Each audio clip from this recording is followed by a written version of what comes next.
Hi, Valerie. Welcome. We're trying something new. I think this will be our little prologue into our stream. Get cozy, get comfy as we slowly start into this Sunday stream. I hope you've been well.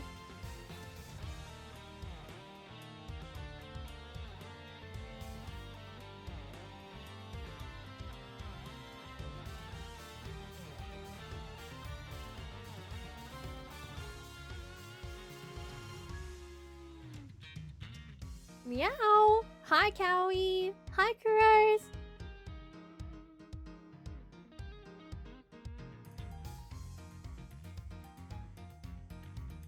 I don't know how long I should be having this up. I'll be honest. But I thought it'd be a nice intro into our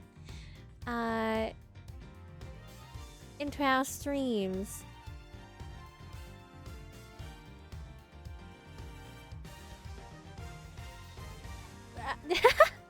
But welcome! I hope you're doing well. How are you?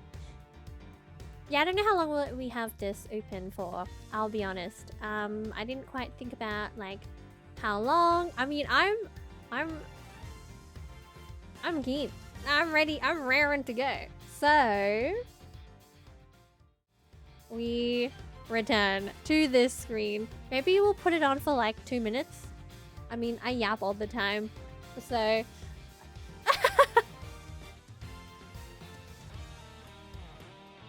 Who knows? Who knows?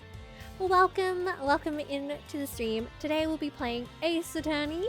I'm excited to pick up where we left off, which I can't recall too much. So one could say it's a little blessing in disguise. Sorry. Oh, you know what? I always forget that I have those little timers in the chat going off. We are so locked in. I'm just getting the game ready in the background. Apologies.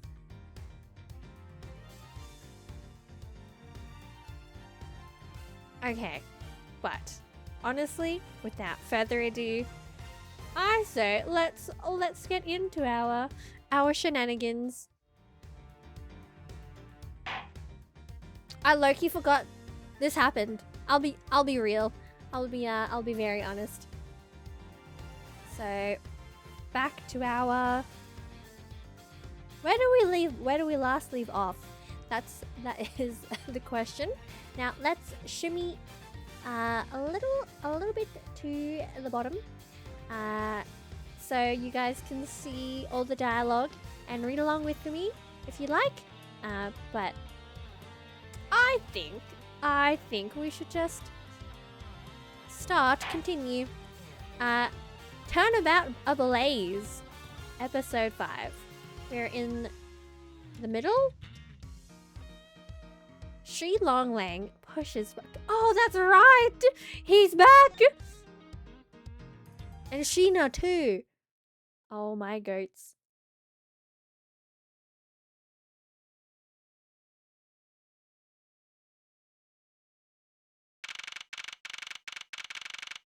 March 14, 7:44 p.m. at the Theatrum Neutralis lobby.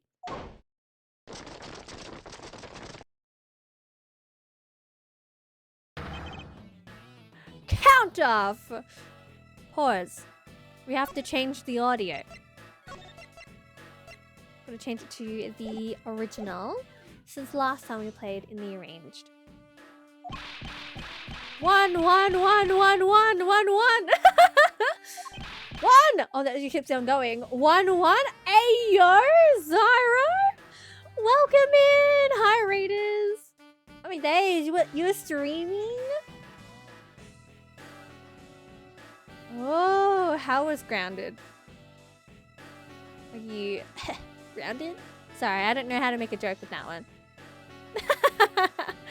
Welcome. It's lovely to have you here.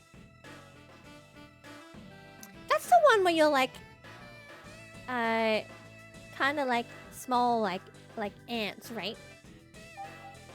I started streaming. How is it? How are you finding it? Are you having fun? Oh my days. Oh my days. Follow that button. Press that follow button. I've only seen snippets of Grounded here and there. I haven't seen too much. I only just started, but it's pretty fun. Oh, I'm glad. I think it's a fun way to like make memories and like record things with friends. You know, so long as they're happy to be recorded. That's how I feel about it.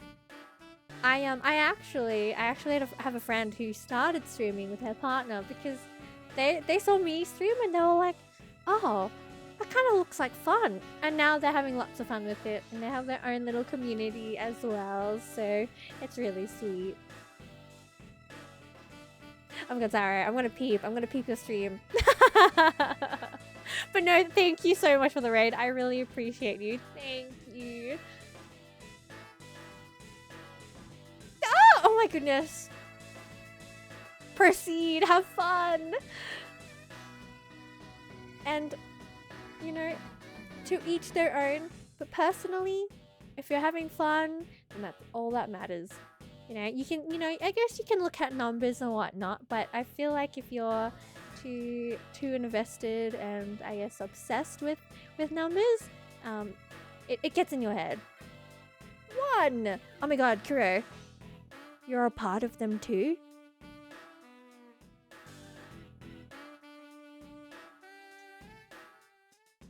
I'm onto you. Shifu! 99 callouts, so all 99 members are most likely here and accounted for, sir. 99? You're telling me they can... Oh, there's no freaking way. Wait, all of them counted 1? Why don't they say 2, 3? You know, why don't they have, like, designated numbers? Oh. My gosh. Anyways, let's continue. Hey, you. Yeah, you. The second #1 guy. #1 from my right. Sir, yes, sir. Here. A birthday present for you. Oh, happy birthday, Mr. #1 from the right of him. Because Lang was like, everyone is... That's right. Now, you know, I, low-key, am starting to remember now. I think I'll only do it as a hobby because it seemed... No, that is totally... That is totally what you should do. I'll say pause. Tilting. There we go. I think you guys can see the you guys on the screen a bit better that way. Now, I started off as a hobby as well, but look at where we are. I've met lovely people,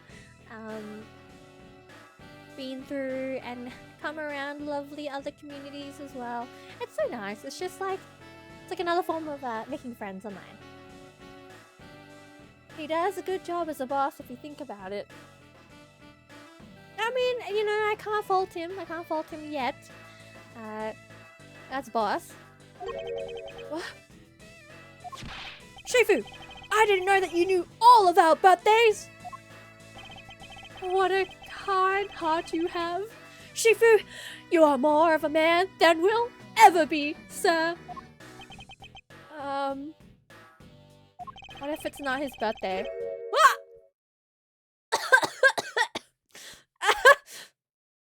I'm really sorry, but it's not my birthday.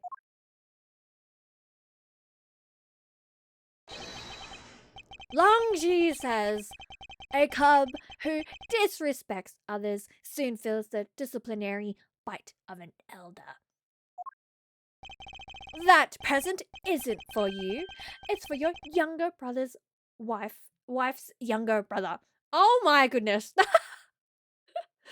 Hi Sherlock, howdy. I'm doing good. How are you? It's for your younger brother's wife's younger brother. So his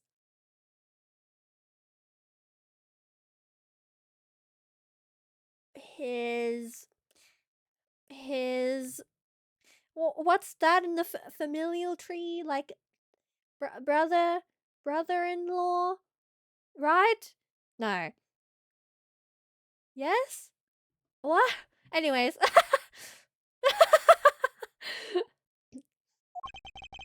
Tell him I said hi and happy birthday. Won't you?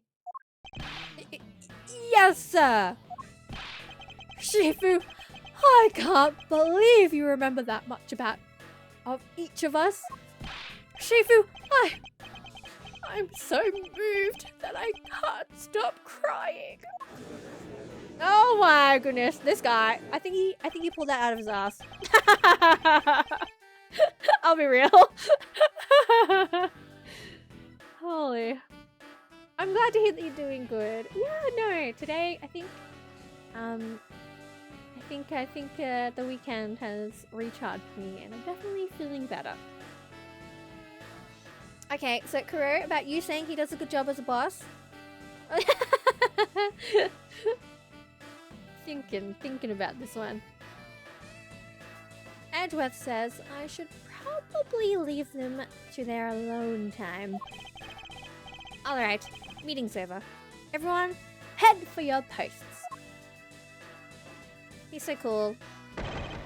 Dismissed! Sir! Damn.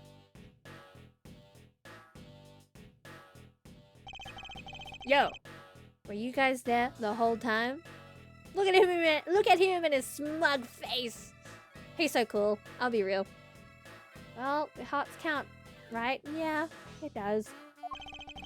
I got a call from Sheena, and she's already filled me in. It sounds like you're out to get in my way again. I have absolutely no intention of interrupting your investigation. I simply request that you grant me permission to investigate the Alabastian embassy. And what if I say no? Objection! Agent Lang, this man is my subordinate. As I have received permission from the ambassador, he is to be extended the same rights. Sorry, sis, but it's not that simple. Also, Valerie, thanks for the head pat. My head is nice and warm. Alabast has the strictest immigration regulations in the world. Or didn't you know? Even among my elite men, about only half of them were admitted into the country. Besides, any more cooks in the kitchen, and we might spoil the soup. If you get what I mean. How dare you make such assumptions? Don't take this the wrong way, but I thought I was in charge of all Alabast, Miss Von Karma. Grr. Look, try to understand, okay? Things over in Alabast are a bit of a mess right now. What do you mean by a bit of a mess? No one told you? We had an incident in Alabast as well. This is what we call a decision based on the investigation, Mr. Prosecutor. Oh, damn, why did you have to say it like that? So chill! Look, Wolfie, just let us in already! Hold it! Who? The men. Is there a problem, Agent Lang? Who is? I'm assuming the old man spoke. Oh my goodness. That is the way I want to walk when I'm old and elderly. Using my sheer weight to pull me across the floor with the cane. Not really, says Lang. Just having a discussion about whether or not to let these guys in. Ambassador Alba, I ask that you please allow these people to join the investigation. Having a debate because of my country. How do I sound like an old person? I'm already old, so like, technically I have... Technically I'm already there. He looks like a tree. you know, like, how to say, like, I don't know how to say it, but he reminds me of a sage old tree. I'm terribly sorry for placing you good people in that kind of situation. It is all because I lack the strength to govern well. Please, it is nothing of the sort, Ambassador. You weakling Cucurus! What is that? Kirkus? Why would he do that to himself? Curse your frailty and inability to effect change in your country. Okay, pause. We're Googling. Searching. Quercus? Define. Oh, it's a tree. It's an oak tree. Oh my god, he is a tree! Quercus. A genus of hardwood, often evergreen trees or shrubs. That comprise the typical oaks and include sources of nutgal. Oh my days, I was right. I was just memeing, I'll be real. Anyways. What are you? The thing is, investigations conducted in my country have been under Agent Lang. And it is my judgment that in order to minimize disruption in the investigation, I should leave everything up to Agent Lang. There you see. Oh, no way! Hold it! Who? Oh, it's him! Oh! Oh, right, we said Palladino was kind of like suspicious last time. Ambassador Alba, I ask you to please reconsider letting them into Alabast. What's that? My very own secretary has been murdered in the Babalese embassy. And he was apparently caught up in some very shady dealings completely unbeknownst to me. So, I ask for your cooperation in our investigation. These aren't much, but I hope they can cover your travel expenses to Babal someday. Alright. I get it. Even if you beg, Ambassador Alba, I still have to give the final okay anyway. Alright! You hear that, Mr. Edgeworth? We're in! Not so fast, little crow girl. You're still a witness in the Babel murder. So, I'd like you to please stay in the Republic of Babel. Detective Gumshoe, please take good care of Kay for me. Yes, sir! Sounds good to me. The fewer troublemakers, the better.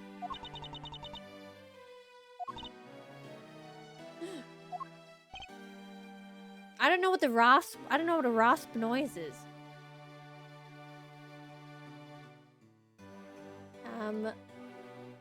It's like grating sounds. I got nothing to grate.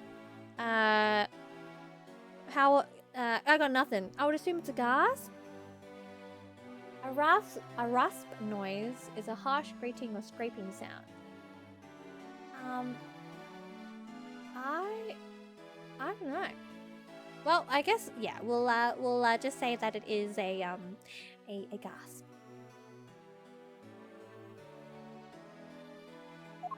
I'd assume like maybe knuckles, like, you know, tightening. Anyways, look at him go, sage old man. Pause. I'm still too tall for the screen. How's that? Amazing.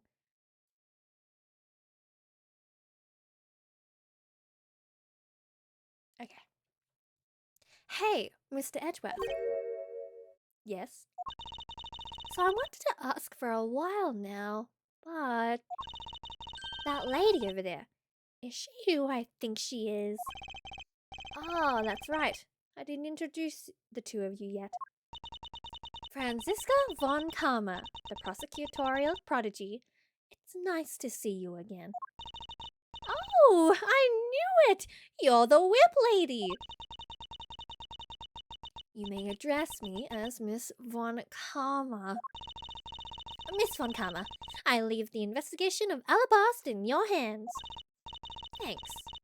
Rest assured, I will outsmart both the smuggling ring and the Yatagarasu. The smuggling ring. Huh. Perhaps I should ask Franziska a bit more about them before I head into Alabas. Ah, and I mustn't forget to thank Ambassador Palomino for all that he has done for me.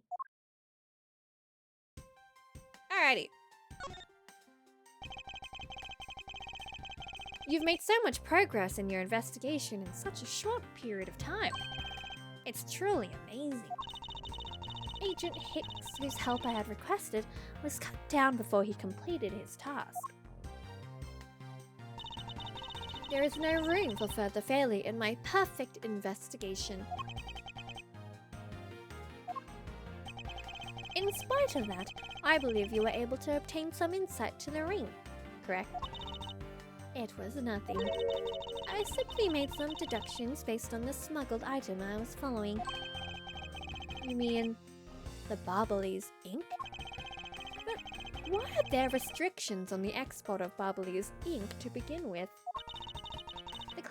Oh, well, that's classified. Interpol for— Hold it! Franziska, as your subordinate, I'm a part of your investigation now. Don't you think it would be beneficial if I was well informed as you? Point taken. Very well. I will fill you in. Recently, we discovered some very well-made counterfeit bills circulating in Zhangfa. Counterfeit bills? Yes, as you may have deduced, the counterfeits are being made with Barbal's special Barbalese ink. And it's virtually impossible to distinguish bills made with Barbalese ink from the real ones. You know, pause. I find it interesting, because I think it was like I was watching some like vlogs of like people in America, and I noticed that like some places in America have like strict rules and adherence for like making sure that the cash you receive isn't counterfeit or fake. And to be honest, I've never seen that a lot in Australia. Obviously, like you could tell. I mean, I could tell probably what would be a counterfeit dollar, Australian note, because our I guess money is printed in such a way. I don't know. I'll be honest. I don't think I've ever encountered counterfeit money other than, you know, like what? Monopoly? Yeah. It's interesting. It's interesting to see how like our money has evolved, because before it wasn't.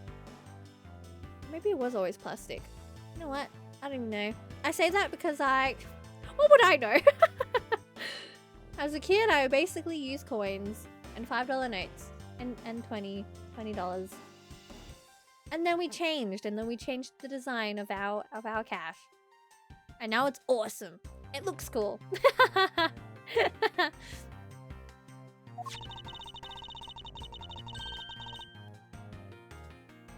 Did you know, sorry, fun fact of the day, the 20, I believe it's 20, the $20 note, Australian note, has, I forget his name, but he's the guy that made the lyrics / song, The Man from Snowy River. And if you look really closely, like really, really closely on the $20 note, it actually has the lyrics. Is it $20 or $10? It's one of those. It's one of them. It actually has the lyrics of The Man from Snowy River on the note. I think it's 10. Now that I think about it, I think it's a $10 note. Anyways, that's my fun fact of the day. But we continue. As Franziska says, thus, it was only natural for Interpol to keep an eye on the Republic of Barbal. That's where this document comes into play, correct? Correct. Mr. Cochin was smuggling large amounts of Barbalese ink. Furthermore, he was charged with running the embassy's printing equipment. That's all the evidence I need to know that he was the head of the smuggling ring. However, there remains one tiny problem. Let me guess. You have still yet to find the counterfeit bills or the smuggled ink. Yes, and while we're listing things, I might as well add the counterfeit plates to the pile. Since we haven't been able to locate any of these items in the Barbalese embassy, we're looking into the Alabastian embassy next. It doesn't matter where they're hidden. Mark my words, I will find them. Made with Barbalese ink. They are in circulation in Zhongfa. It's hard to tell they're fake. Alrighty, okay, pause. Let's look around.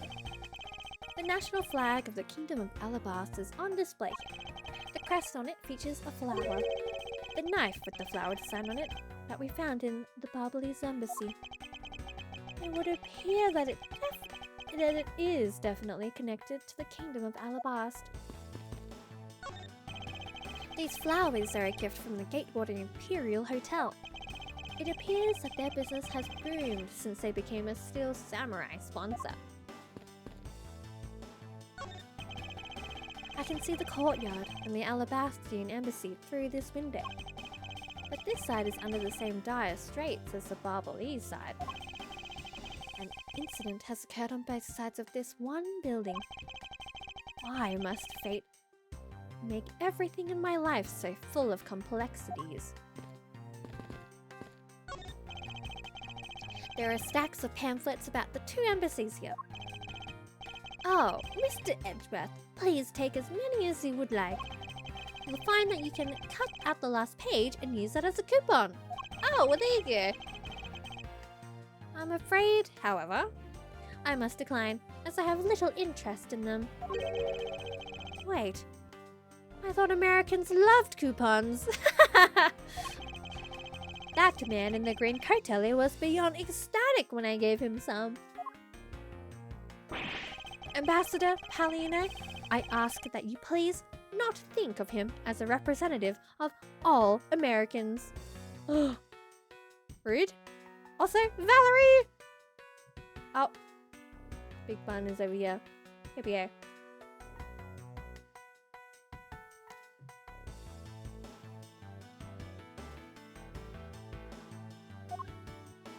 He could be my American if you know what I mean.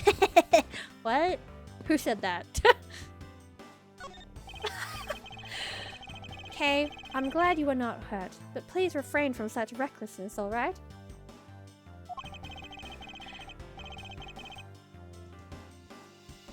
I am happy now, as you should be. What if you had run into the Yatagarasi? You could have been killed! Sorry to make you worry like that. I'll be more careful from now on.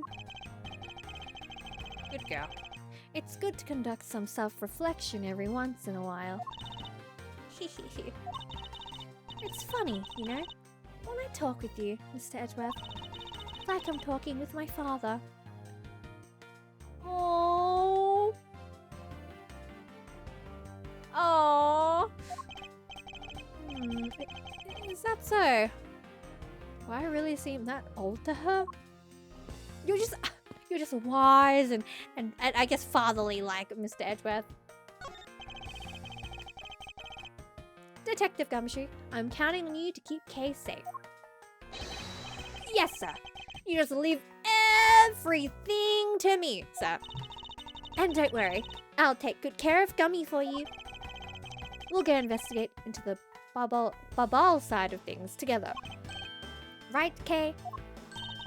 That's right, Gummy! All they're missing is the last stage. You're the stage! He just doesn't want to be a part of it, I see. Well, Edgy Poo, you aren't young. He's so young! Pause. Where's our record? How old are we? Checking. How come we're not in here? What the flip? Well... Oh, true. We did do a time skip. We are like 20 in our 30s now. Thanks, stuff. I will hydrate. Welcome in. How are you? Why do investigation when you can watch Steel Samurai right now? There is a flat panel, a VCR, and a row of Steel Samurai videos on this table. There might be a clue among these. I had better check the titles of these videos. My, the things I put myself through for the sake of the investigation. Age, old, yeah, that's me. These flowers are a gift from Global Studios. They seem to be prospering quite a bit thanks to their constant stream of hit shows.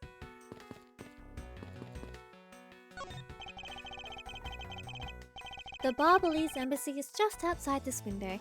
The burn marks on it look pretty bad. It's a shame that they were in the middle of renovations. The fire did a little help there. And behind me, Ambassador Palleino's dry smile hides the tears in his eyes. I'm not old, but I'm not young anymore. I mean, I feel like old is like 50. Good. Stay hydrated. Oh, sorry, I am in the way. There we go. May I ask you to please move out of the way? I'm sorry, sir, but we are currently clearing the area beyond the fallen. Burnt ash. I ask for your patience until we are done. Very well. Oh, and I hope the brush clearing goes smoothly. Well, how kind of you, Mr. Edgeworth, to give them some words of, cheer. 35 is the oldest documented age in the game. Oh, they're so young! The national flag of the Republic of Babal is on display here.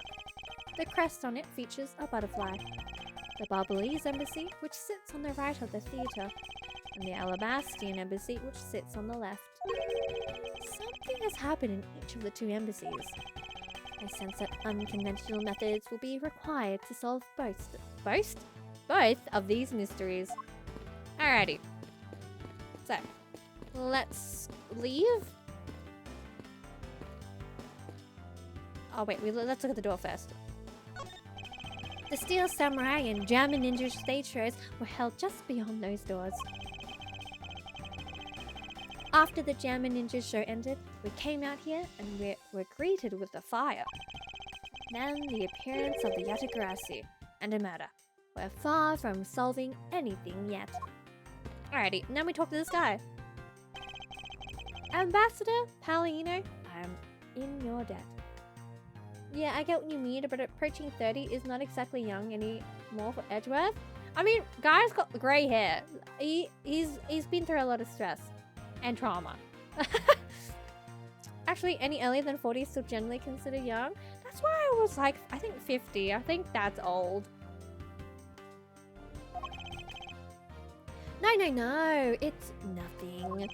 Because it's about all I can do for you, I'm afraid. I only ask you please bring Manny's killer to justice. I will, Ambassador.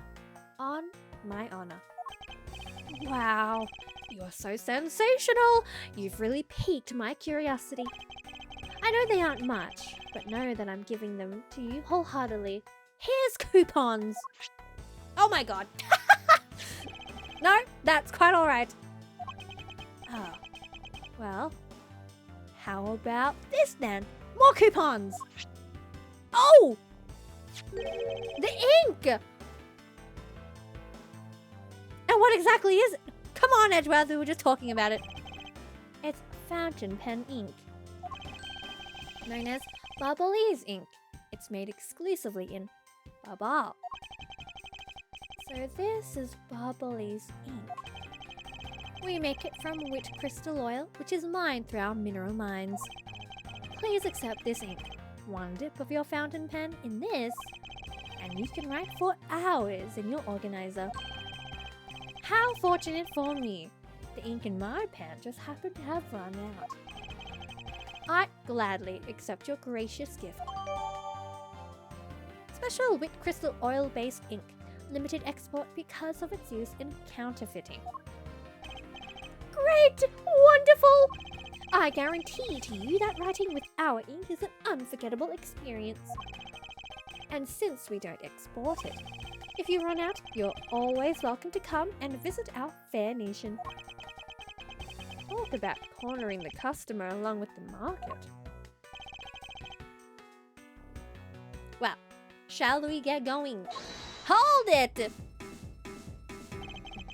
What's wrong, Kay? I didn't get permission to enter Alabas. So, we're going to go gather whatever info we can over on the bubbly side, okay? Alright, I'm counting on you two. Right, and I'm counting on you and Miss Von Karma to sniff out clues in Alabas. Oh, and Mr. Edgeworth, if you happen to come across my phony, you let me know, okay? If you tell me, I'll rush over straight away, no matter where you are.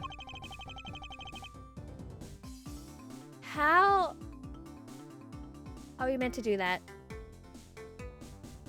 Does she have some, like, powers? Hi, Raven! It's good to see you! Welcome! Well, Edgeworth says, I'll let you know when the time comes. Goodbye.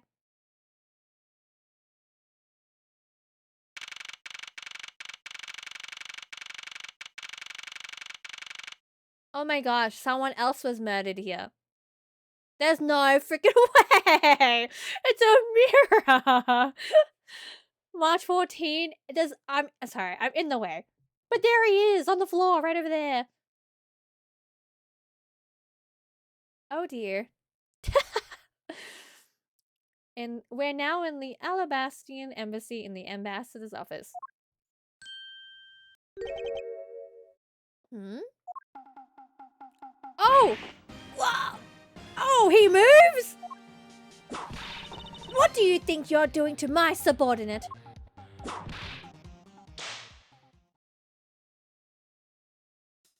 You're... Edgy! Oh, thank heavens you're here! This guy! What is he doing here? He's back! He's back!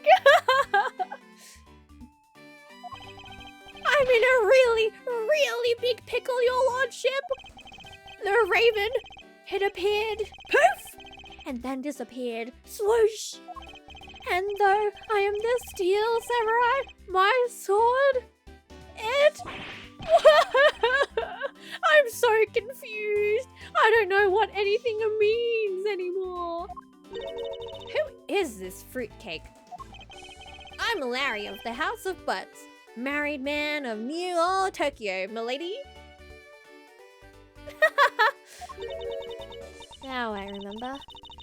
This person is one of your friends, isn't he, Miles?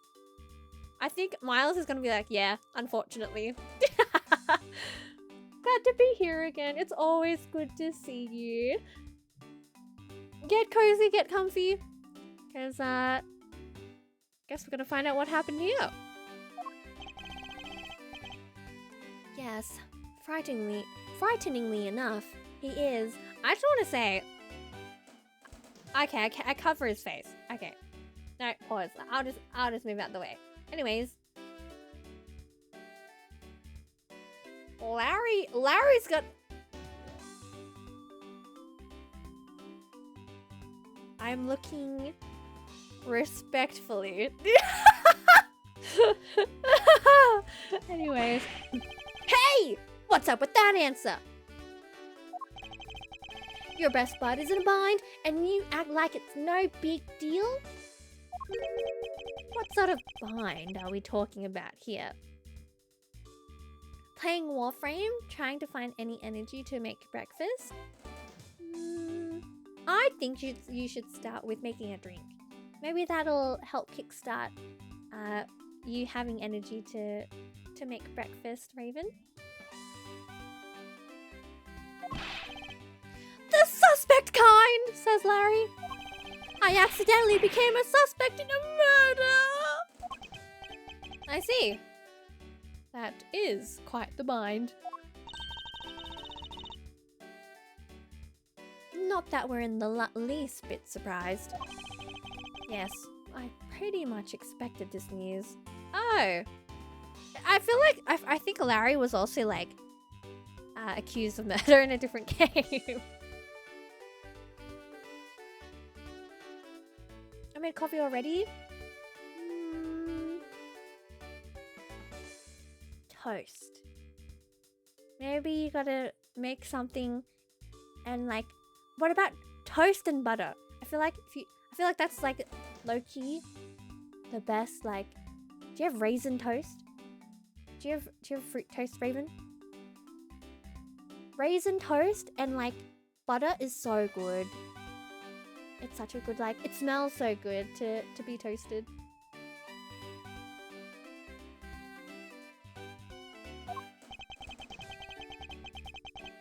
I don't have bread. I got nothing. I got nothing else.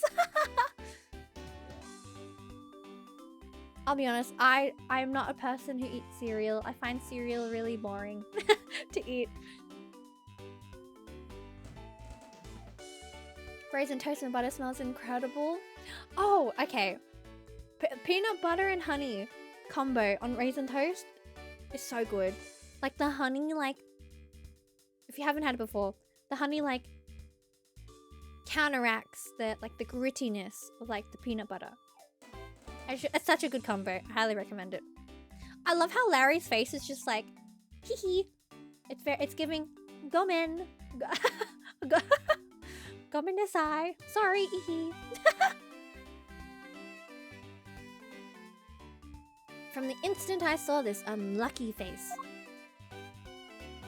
Oh, backstory. His name is Larry Butts. I've known him since grade school, and for as long as I've known him, he's kind of cute though. Oh wait, I can do it too. Wait, next time he puts out his little tongue, I'll do it too.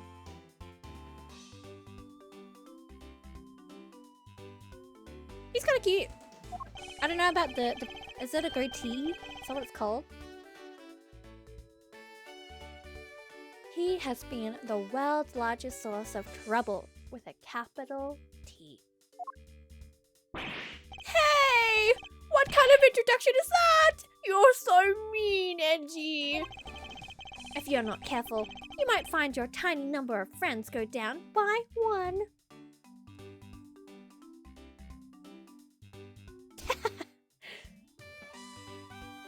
Valerie, bless. Oh, I haven't had it. I've had goat's cheese and goat's cheese. I think I need to eat more cheeses. That's like a realm I don't know much about. That was uncalled for. Besides, you're... Wait. Hold on. Larry! It was you? You're the one who wrote my Steel Samurai autograph? Oh, you didn't notice earlier? I even winked at you through my headpiece. What's going on? And why are you beet red? Sorry, but could you not speak to me right now? Aww. Oh, to be a fan, like fangirling over it, and then to realize it's someone he thinks is so incompetent. Hold it! Oh, sorry. Am I interrupting your comical yet melodramatic play? He's so cool. Oh, he's so cool. I eat way too much cheese. I would like to be on the bandwagon for cheese. It is a bit pricey though.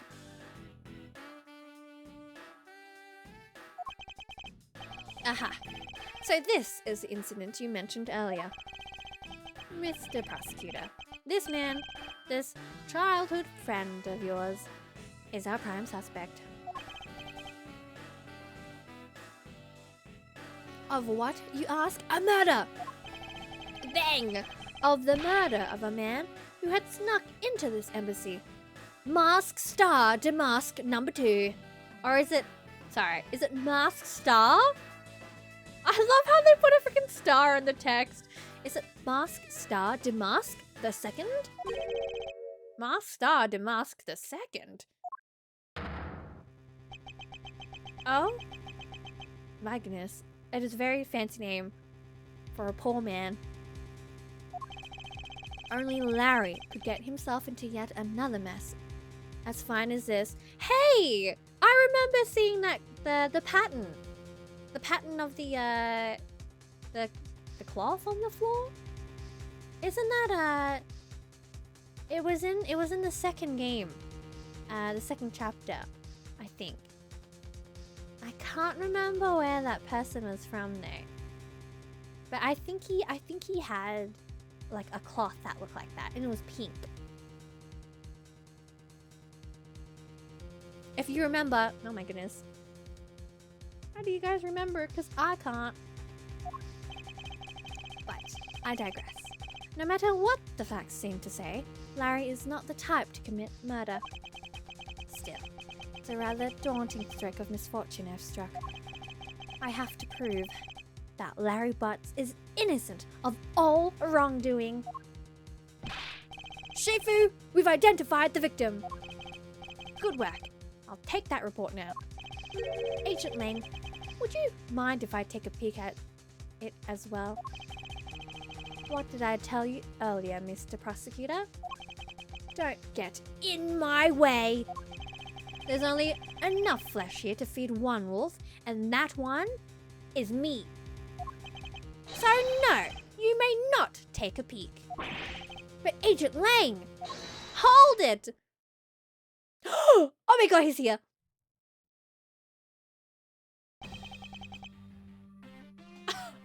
Oh my god. Oh my goodness. Everyone's cool's coming in. Agent Lang, will you allow an investigator such as myself to take a look? Ah, yes. Of course. You. Let the detective see the file. Oh, that easy for him, huh? You're Detective Bad from way back then, 7 years ago. Good old Miles Edgeworth. Indeed. Indeed, guess right. Oh my gosh. A reunion? You're the prosecutor, Mr. Edgeworth, right? Fancy meeting you here, Detective. You weren't expecting me? No? Ever since that day, 7 years ago, I've chased after the Yatagarasu non-stop. What's up? Playing Ace Attorney and having a really good weekend. How about you? How's your weekend been? How are you? It's good to see you here. To continue, I even pressured Interpol into keeping me in the loop, in case the card was ever found. What incredible dedication to the case. Detective Bad knows the Yatagarasu's MO very well, and his passion for the chase hasn't died down in these 7 long years. It's something I can respect. But, Detective Bad, I must ask, are you going to make an ally out of this prosecutor? My only goal is to arrest the Yatagarasu. If he can get to the bottom of this case, then I'm willing to share info with him. I am in your debt, Detective Bad. Present! Okay, obviously. It's become ritual. Here's my prosecutor's badge. Doing good, relaxing, enjoying retirement from Overwatch. I wake up and I still play Overwatch. It's been 85 years.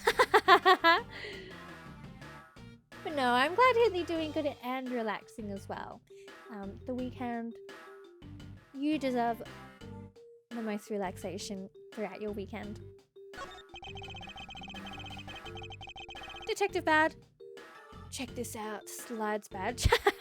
I'm wondering if you might be able to tell me something about this.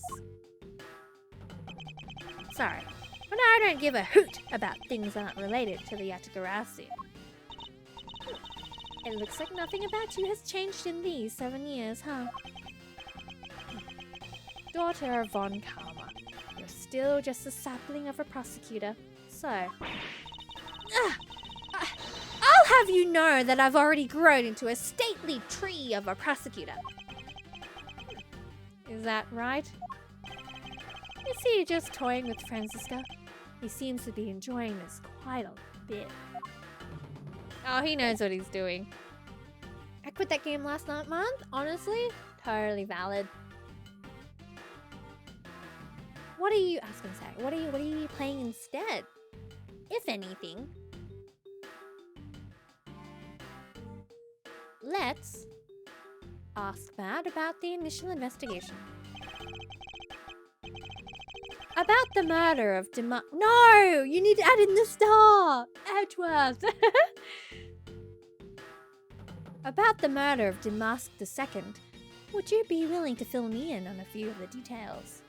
First Descendant, ZZZ, Splitgate, nice! I feel like he's the only one who could bully Franziska and get away with it.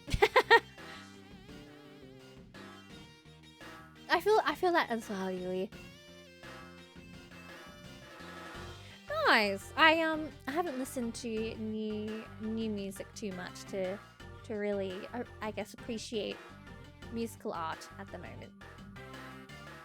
Actually, I watched K-pop Demon Hunters last night. That was pretty good. I like the music in that. Yeah! That was a good one. That one is a good one. I do like the Soda Pop song too. Is this called Soda Pop? Anyways, I can't recall. I love me and my little forgetful brain. Because I can legitimately watch something in the next like year and be like, what happened again? It's really good. It was a nice movie. We watched it last night in the Discord.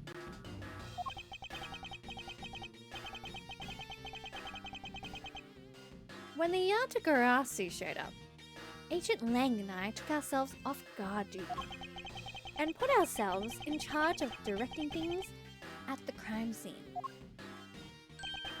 Taking advantage of the chaos, Damask II, he broke into this embassy. Probably to steal some treasure or another. And I suppose he lost his life when he was forced to fight someone else in this room. Let's ask about the suspect. Why exactly was that man placed under arrest, Detective? That samurai? He was born looking suspicious, but not for the reasons you suspect, I assure you. That's such a diss! Holy! I'm taking that. He was born looking suspicious.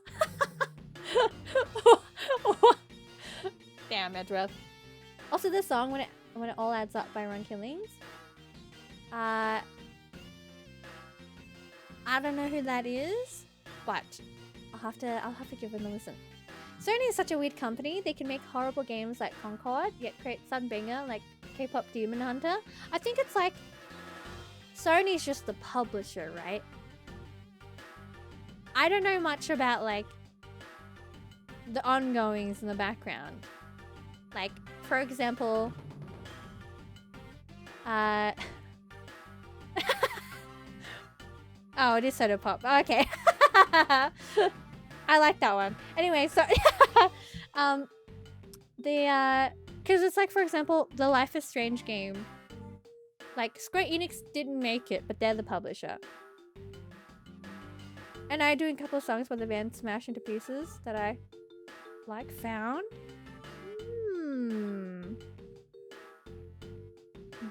It's been waiting for a while now. I think I appreciate the Fagor.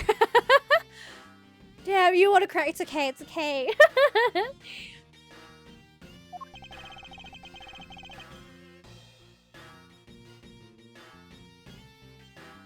I honestly love that. I think deep diving and finding songs, artists, movies, etc., like those kind of like I guess arts. Technically, it's like in a category of art. I think it's really nice. Credit to you, Shimmer. You haven't really forgot all that much lately. Oh. I forgot all the time. I'll be honest. Every time we come back, every time we come back to Ace Attorney, I'm just like, what happened?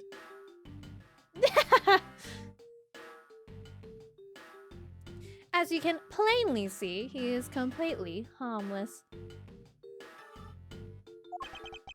Well, it was just a random guess. It's not like he's actually under arrest.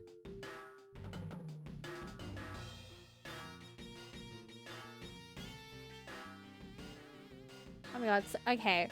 Okay, so just for the sake of the song, I'm gonna play Soda Pop in the background because we're talking about it. You'll be able to hear it on the stream, but if you're watching the VOD, you won't be. I don't know whether or not Soda Pop's gonna have like a DMCA, so we're just gonna avoid that. Anyways, you should be able to hear it. Yeah.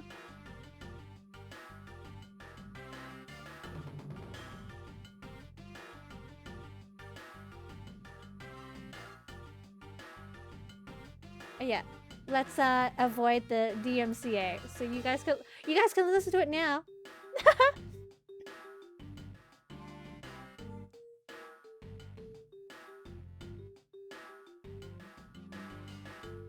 That is true. Wait, that's true.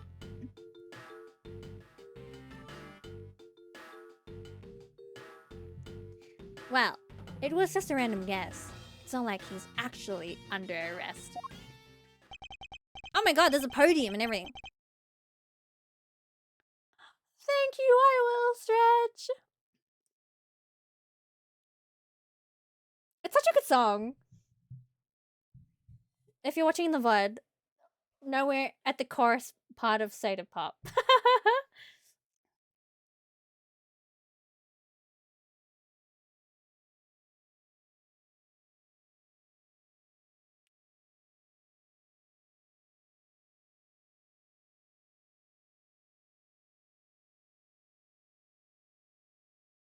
Although I've seen streamers play the song and haven't gotten in trouble during streams, I don't know about VODs.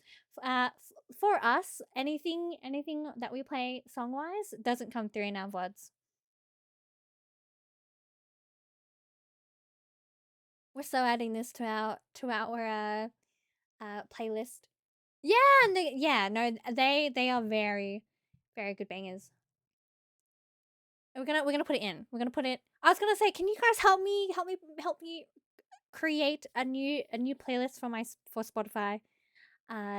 Any song in particular, because we'll be playing. Well, I'll be going through those and the albums and songs as we like play Overwatch, play Valorant.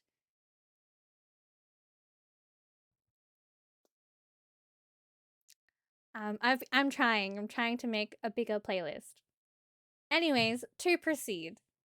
Tonight, here at the Alabastian Embassy. It's so jarring just to see the wall with like the barbed wire up there. Ambassador Alba was to give a commemorative speech. And that's when the Yatakarasi showed. Dun dun dun!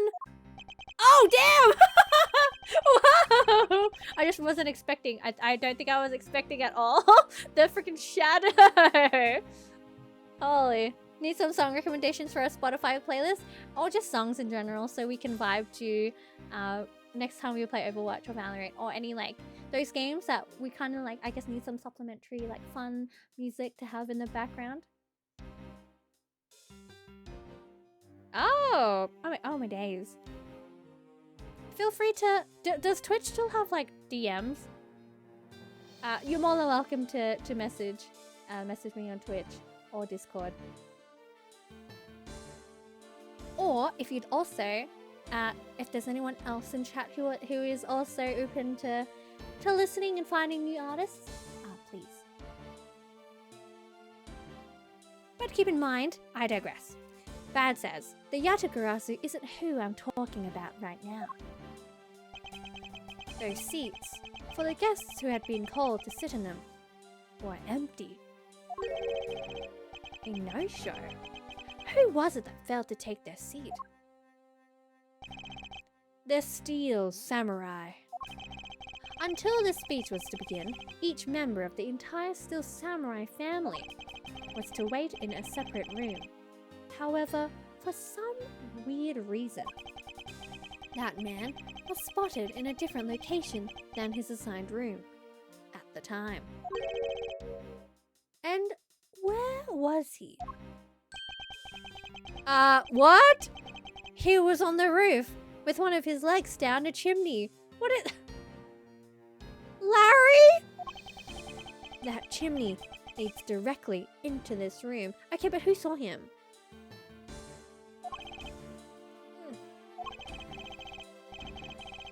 Larry Butts, you've really outdone yourself this time. What were you thinking? In any case, I believe it's high time for me to start my investigation.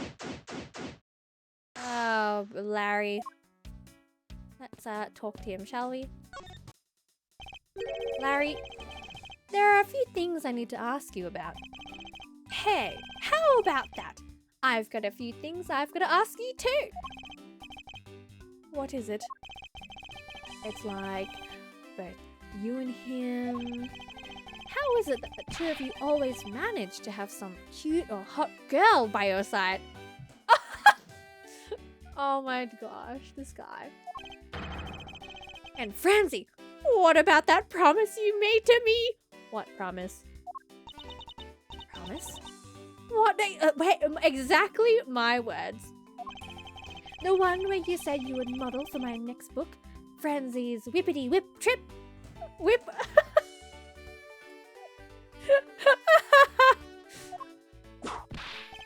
Yow! I made no such promise. Ever since grade school, we've had a certain saying about Larry. When something smells, it's usually the butts. Oh my goodness. One needs to look no further than this man to find the king of troublemakers. Oh my goodness. Anyways, of course we're going to show him our badge. Larry, I wonder if you might know what this is. Nope, not a clue. You didn't even look at it. Nah, that's because the only thing I can see right now is the form of my lovely Francie. Oh, in that case, allow me to help you sear from my form into you for all eternity. Eek! Ah! Whippity whip! Trip! He likes that.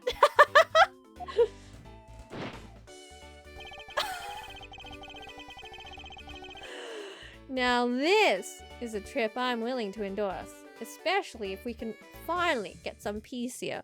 Oh my goodness. That man... I know what you like. I know what you are. Let's ask about Steel Samurai. As I recall, aren't you calling yourself Loris Donim now? That's... Donim! Loris Donim! Get that straight in your head, Edgy. I'm assuming the X is silent. Ow. Now, I remember. You're that rude, pale imitation of a real artist. No. You've got it all wrong. I gave up on that whole Loris business. Loris? Besides, when Banjolina left me and my heart in pieces,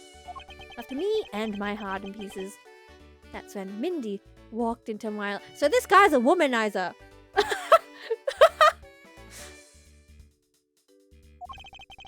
She's been so good to me that I wanted to help her in some way. And I figured I could through this Steel Samurai outfit. Your inane blathering makes less and less sense each time we meet. I believe he's saying that he's picked up this part-time job as the Steel Samurai so that he may attempt to capture the heart of the actress who plays the Pink Princess. You got it! I knew you'd know what I meant, Edgy. Not really. It's not so much as I understood. But a simple deduction based on your usual modus operandi, Larry. Like I said, a womanizer! Time of the murder. Let's get away from his relationships. Larry, I'd like you to confess right now to everything you did tonight. Thank you. Thanks, Ghost Rider. Confess? Hey! Don't tell me you suspect me too! Nonsense. I don't believe you have the mental acuity needed to plan and execute a murder. However, we are talking about you here, so I find it hard to believe that nothing happened.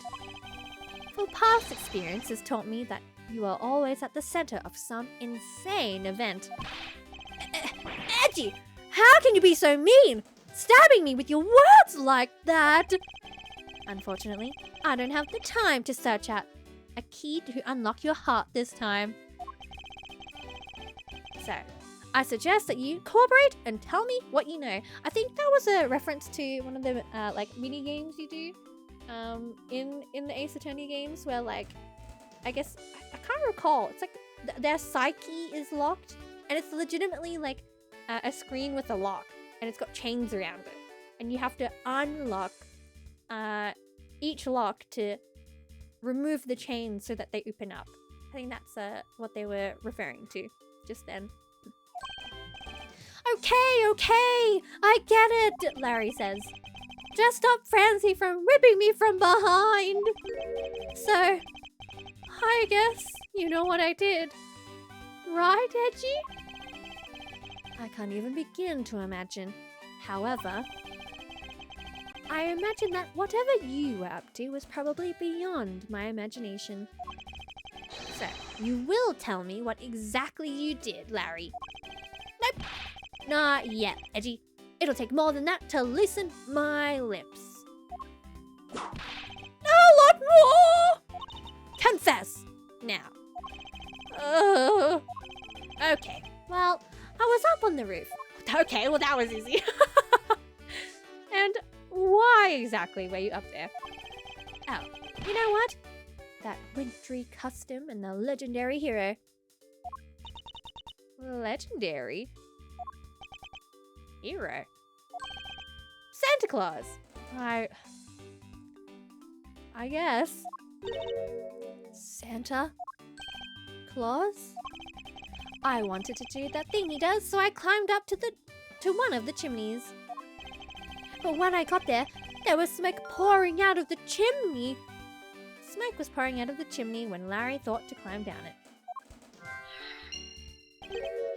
And, well, I couldn't go down the chimney with smoke coming up, right? So I gave up. Objection! Larry, you do realize that Santa Claus does not exist, right? Of course I know! I did graduate from junior high, you know! Then you should also understand this. If Santa was real, he would be the biggest unlawful trespasser in history. Oh, crud! It is your attempt to imitate Santa that has landed you as prime suspect in this murder. Come on, man. What's so wrong with pretending to be Santa? Objection! Larry. Well, let's start with the fact that it will be the ideas of March in a matter of a few hours. Ideas? Sorry, it did not say ideas. Ideas? IDs? How do I... Pause. It will be the Ides? Ides of March. I've never used that word in a sentence before. Ides? Pronunciation? Pronounced as? Ides. That was horrendous. But I think we got there. It is defined as a day falling roughly in the middle of each month.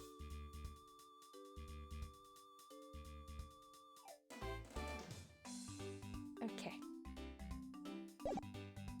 Santa only visits homes on December 24th. That's in December, you nitwit! No! Hey, wait a sec! We're not in court.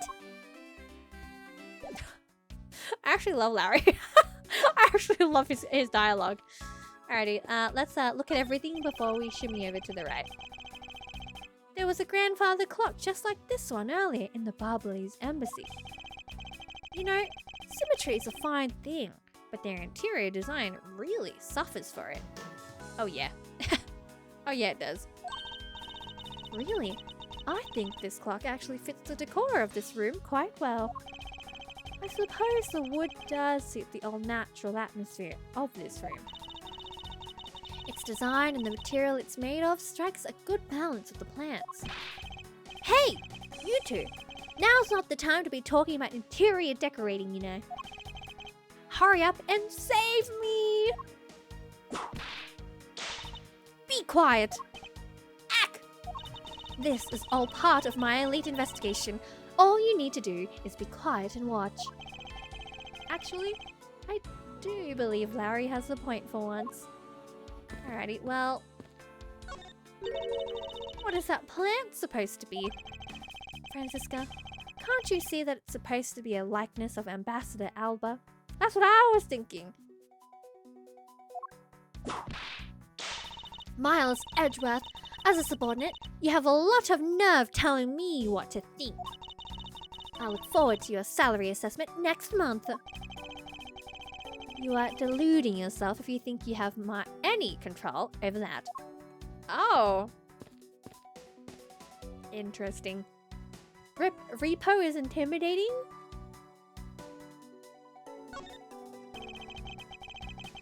There are some weapons on display on this wall. A crossbow, and under that, a set of knives bearing the flower motif. They must be the counterparts to the Barbalese knives. Which means that the blades inside these scabbards should match the blade that was used to kill Mr. Kochen. I won't rest until I've inspected every suspicious-looking nook and cranny. Oh, we have to deduce? Pause. I want to examine. What is that plant supposed to be? Franziska, can't you see that? Oh, so they say the same thing. Okay.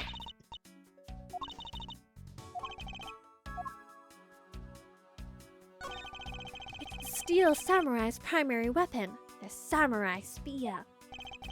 Isn't it awesome? I totally fell for this thing. It's sleek and shiny, just like my heart. It comes at you like whoosh. When you hold it, you just want to live life like BAM! You do well to watch what you say, Larry. Although it is just as Larry says, the spear is quite the symbol of valor. However, speaking of spears, aren't you supposed to use them by thrusting the point straight into your opponent? I'm not entirely convinced the spear is up to the task. What's wrong, Edgy? You're just staring off into the distance. Oh, I get it. Tell you what, I'll tell the studio to make you one, okay? But this one's mine. Did I say anything about wanting one? Maybe I can shut him up if I show him the piece of evidence. It will point something out about this spear. Oh! Okay, well apparently I have the information for it. Anyways, let's look at everything first. Referring to the creepy face on the TVs and screens, I don't know much about it, to be honest. So I'll take your word on that one. Why is there a weapon on display in a place like this? Spear. I wonder why there are no whips on display here. Oh, Franziska. Knives adorned with flowers are on display here. I suspect that these are the counterparts to the Barbalese knives. The blades of these knives should match the blade of that knife that killed Mr. Kochen. What? One of the knives is missing its blade. Oh. Let's see if the two pieces, the blade and handle, fit. Wait, sorry. Let me start again. Let's see if the two pieces, the blade and handle, fit each other. It would appear that they fit together quite well, almost seamlessly. And this means that an Alabastian knife did find its way into Babal. But how? I can spot absolutely no difference between this Prima Duck statue and Babal's. The statue's face looks a bit like that costumed hero you like so very much. I wonder why you Americans have such an affinity for this kind of face. The statue wasn't made by an American, you know. At least, I don't suppose so. Alrighty, well, apparently we have evidence, so let's have a quick cheeky look at our evidence first. I think regarding the spear, we could probably use this as our evidence because we can see here that this is more of like a diamond shape than the slanted hockey spear looking. And then for the knives, I believe we would have to present maybe the knife. This I'm not 100% sure. We'll do what we understand first. Me being deducing the weapon to the autograph. Eureka! Larry, about this spear. Oh, are you feeling it? Bam! I thought there was something strange about this spear. Tell me, Larry, is it me or is the spear a bit bent? Oh, bent? What? No way! It's exactly as it should be, yo! I have here the autograph you wrote for me earlier. Now, take a good look at this, which you drew with your own hands. You can see that the spear is clearly of a different shape. As Miles said, spears are normally for stabbing. That's how I assume Larry would would crescendo into a scream. What do you have to say to that? I'm so sorry. I'm sorry. When I hold the spear in my hands, all of a sudden, I feel super powerful. And then, during practice, I was spinning it around and around, and bam! It hit the wall! Hold it! Unbelievable! This is an embassy! But I've always been like that, ever since I was a kid. One time, on an overnight field trip, I bought a fake sword and played with it late that night. I'm just a useless, hot-blooded man!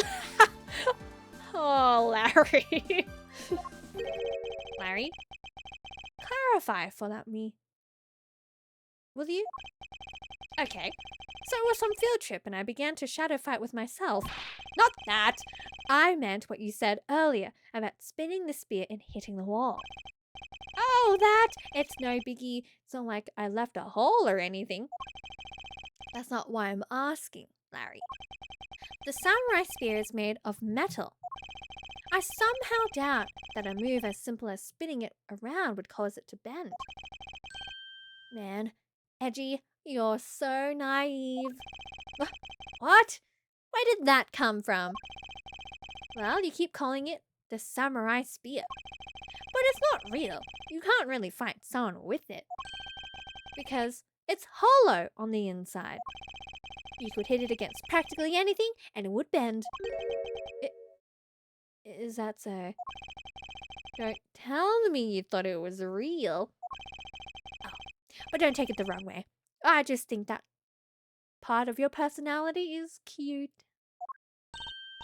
I see. Your friendship truly is something special, Miles Edgeworth. That's not friendship. It's utter humiliation. Samurai spear data jotted down in my organizer. Weapon that's used on stage. Larry hit it against the wall and bent it. It's hollow.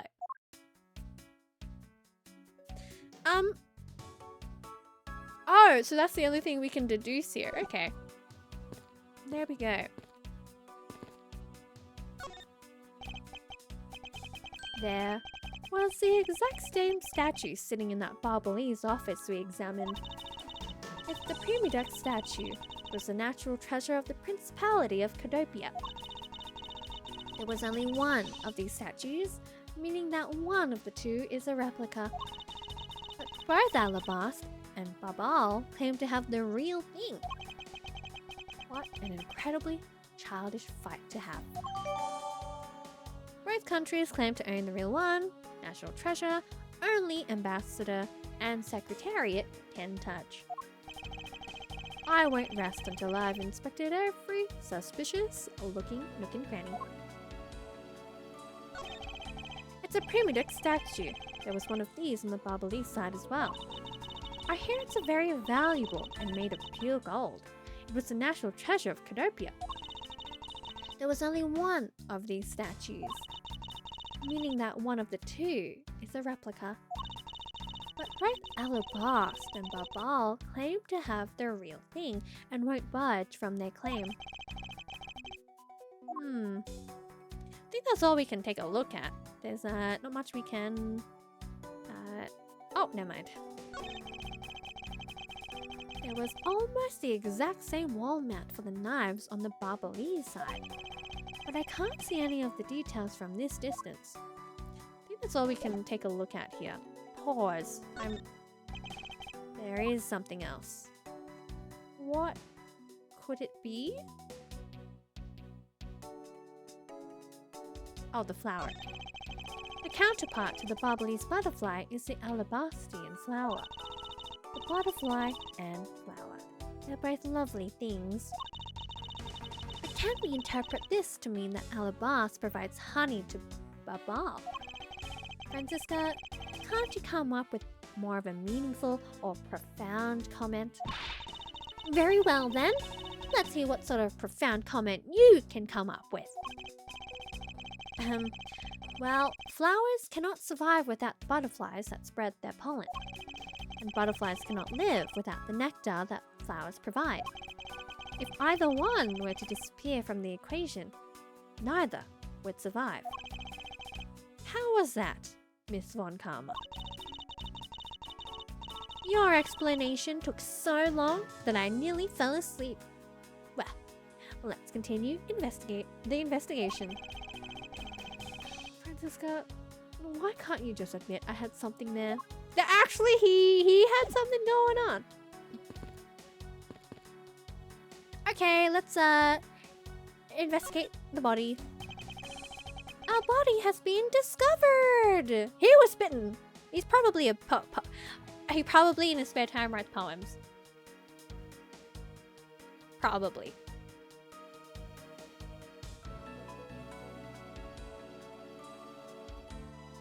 So, this is the victim, Damask II.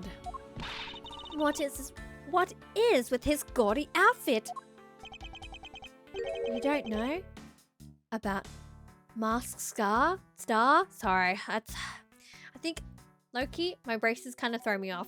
Mask Star Damask? A few months ago, this thief caused a lot of havoc on the populace. So this thief is separate from the Yatagarasu? I thought they were for a while, because their MO and targets were different. Damask likes high-value trinkets and jewels, and being gaudy is his signature. Gumshoe was in charge of that investigation, so he'd know more about Damask. That's alright. All I'd probably hear are tales of his failure anyway. Pardon me. You haven't changed a bit, I see. In any case, let's get started here, shall we? I won't rest until I've inspected every suspicious looking nook and cranny. What's in his head? I'm looking! Primiduck statue. What is he holding?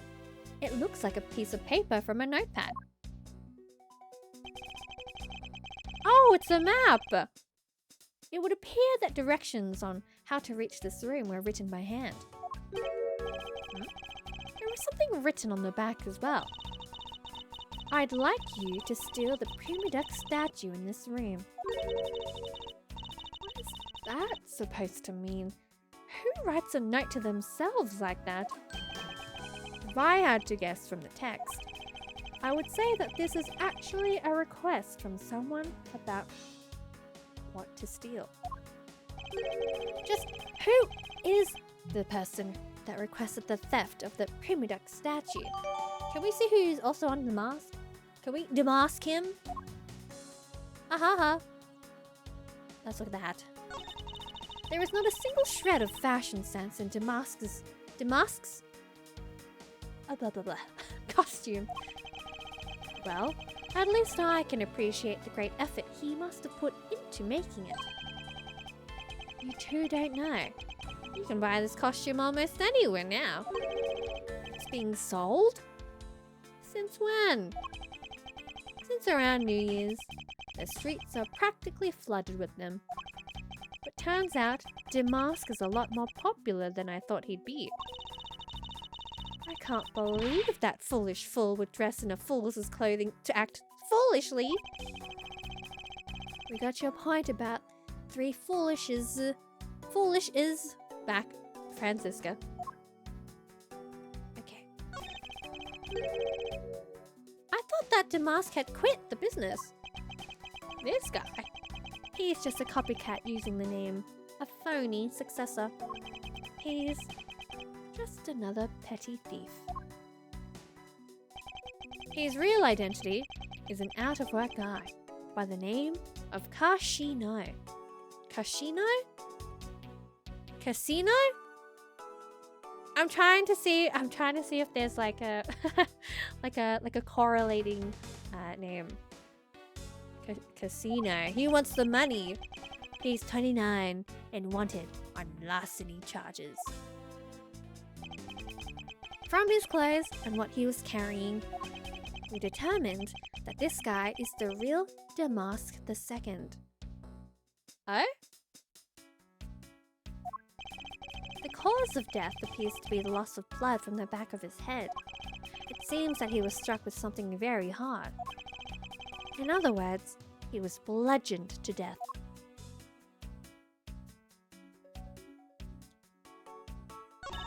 I suppose this was the wrapping cloth Damask II used to carry his stolen goods. But there's nothing wrapped in it now. I guess he never did manage to get his hands on whatever it was he was about to steal. So this is the murder weapon in this case. There's blood on the blade. It's a rather sweeping sword, isn't it? What did you expect? It's still Samurai's daddy's secondary weapon. I only call it his secondary because although he uses his sword in most of his battles, it's his trusty samurai spear that he turns into a real fight. You sure know quite a bit about the Steel Samurai. That's only because I saw the stage show earlier. The owner of the sword is the Steel Samurai, or in other words, Larry. I should probably ask him about it, as detrimental as it is proving him innocent. Weapon that's used on stage is thought to be what killed Damask II. Then I think that's basically it that we can take a look here. Yes, okay, let's go back to him. Oh, the poor game is struggling. Murder weapon! Larry, about the samurai sword that was used as a murder weapon. Oh, that. Well, I shook hands with the ambassador in this room, you know. Yes, apparently you did. And, well, I totally forgot about it and left it behind when I left afterwards. You want to talk about shock? I was the most shocked of all when I heard it killed someone. Shocked! Foolish, fool-looking, especially foolish for foolishly stating such a foolish excuse. You forgot to take something that big with you? Who would believe such a tale? Hold it! Sorry, Miss Von Karma, but I believe him. Because if anyone could forget something like that, it would be Larry. Edgy, you believe me? I just knew that our friendship is something special. Anyway, even if Larry had simply forgotten the sword and left it behind, that in no way clears his name. Which means that I will have to prove his innocence from a different angle. Alrighty. Well, there's only so much we can do about that. Now let's go take a look at over here. The person shaking hands with Steel Samurai in the picture is Ambassador Alba. Pause. The guy was bludgeoned to death by the statue in the back. It was not facing that direction. It's not facing that direction currently. Boom. We'll find out if my deduction is it was right. Francisca says it was taken just before the murder. The Steel Samurai must be very popular. They're even using the national treasure as backdrop. I just don't understand. What exactly is so great about Top Knot there?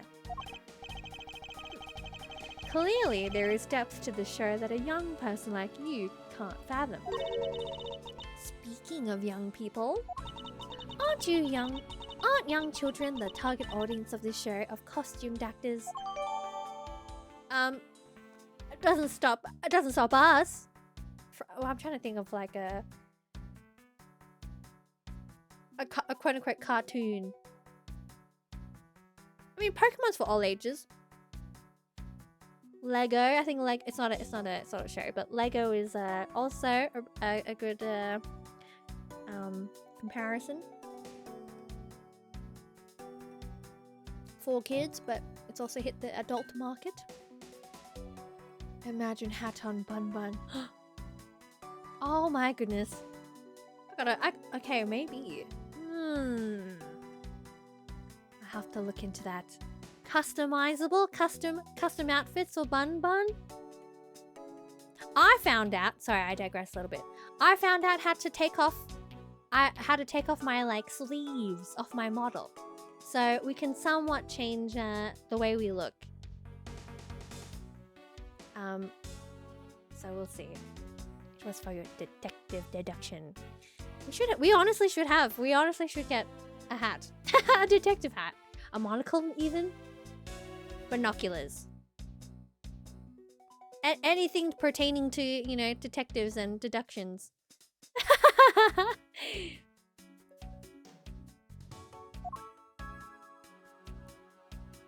The chimney. It's a fireplace.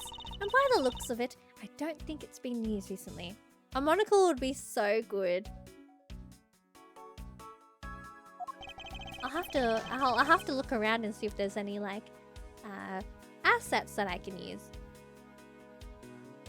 To proceed, Edgeworth says, yes, I can't say that I see anything unusual about it.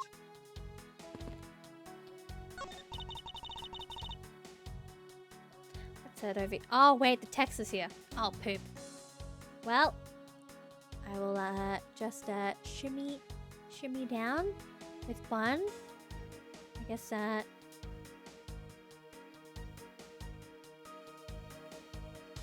how's that? That'll do. This must be Ambassador Alba's desk. His notebook is open on his desk. He must have been in the middle of some important work. Sapling growth log. It finally sprouted today. Funny. It doesn't look like important work to me.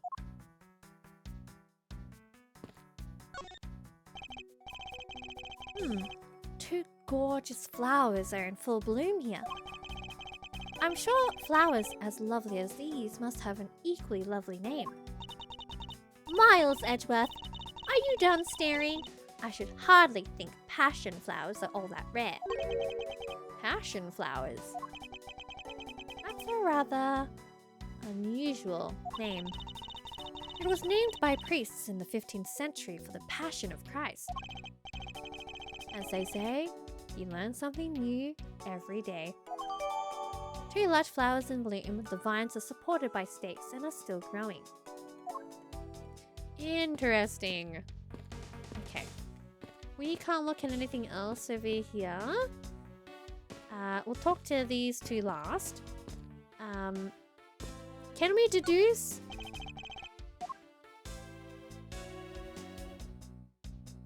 Oh yeah. Oh yeah, we can. Looks like there's holes in the soil. I didn't really take a good look at... I was so busy looking at the flowers. Oh. There are 2 holes. There are holes in the soil. It has been disturbed. Anyways, let's deduce this with the photograph that we got. Let's have a look at it and then present. Eureka! Look at this photo and tell me what you find odd about this scene, Miss Von Karma. The apparent joy on the ambassador's face as he shakes the top knot's hand. That's not it. I was trying to point out that the statue in the photo is facing a different way. You're right. This statue is a national treasure. As such, only an ambassador or a secretariat level person is allowed to handle it. The fact that the statue is facing one way in this photo, and now it's facing a different direction in this preserved crime scene, is proof that someone touched the statue around the time of the crime.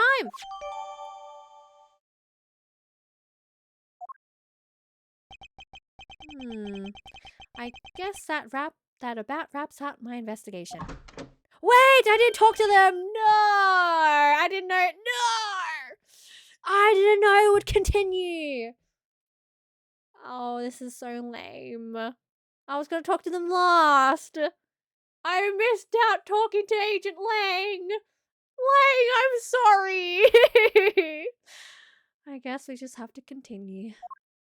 That's... Yo, Pink Princess, how are you feeling? Still feeling ill. I didn't know the Pink Princess looked like that.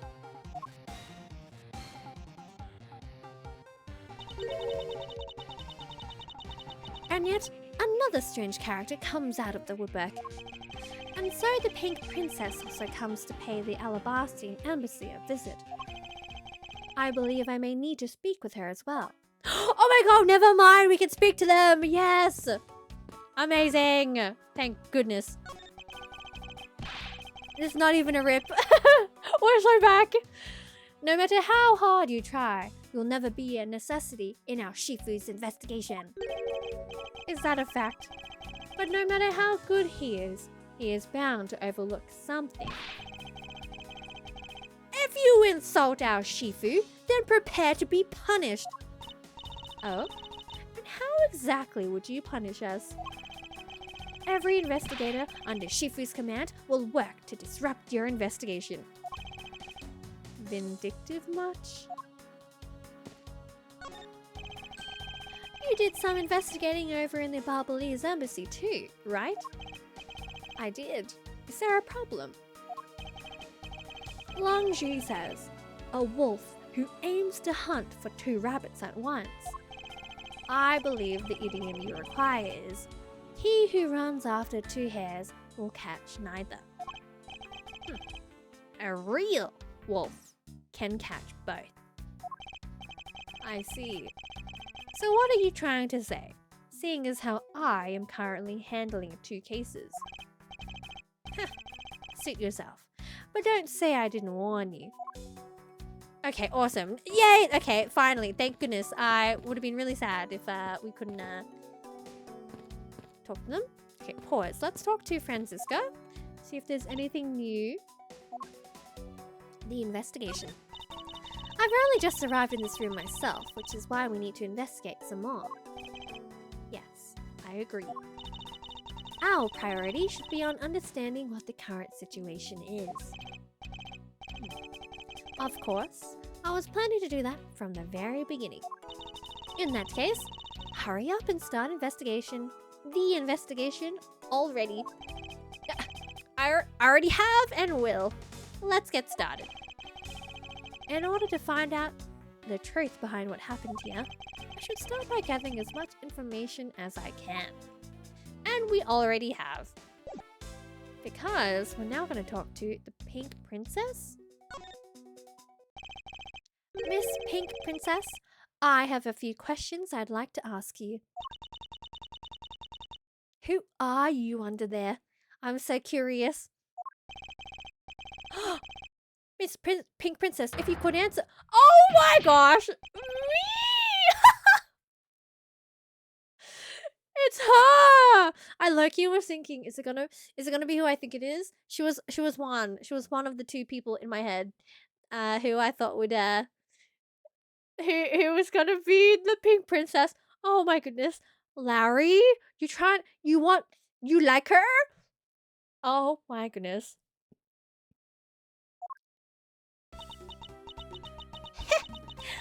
This must be what they call fate. How could this happen 2 days in a row? What the? Aren't you Miss Oldbag? Why are you so surprised? Ah, so you're the one they got to play the Steel Samurai. It's too bad I didn't realize that until now. You are acquaintances with Larry? Why, yes. We worked at the same company for a little while, you know. That's why it's okay. My edgy poo. You don't need to be jealous. Oh my, look at the way she's batting her eyelids, bro. There's 2 people in here who call us edgy. 3, including us if we want to. Oh my goodness. Pause. Sorry, I'm just gonna have a quick drink. Welcome back, Raven.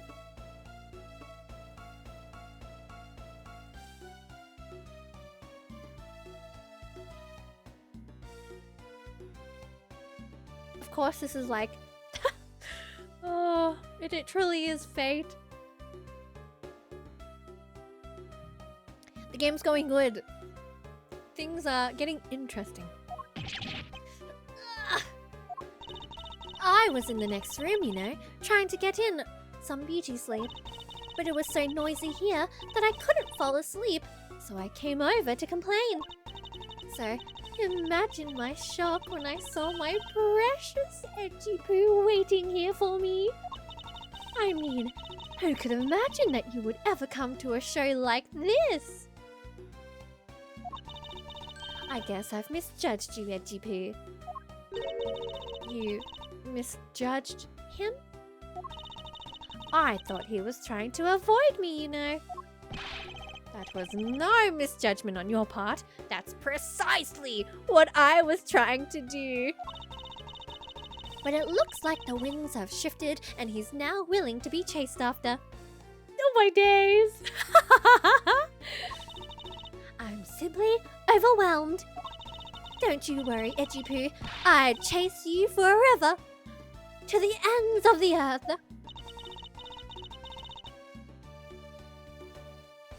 Isn't that just peachy?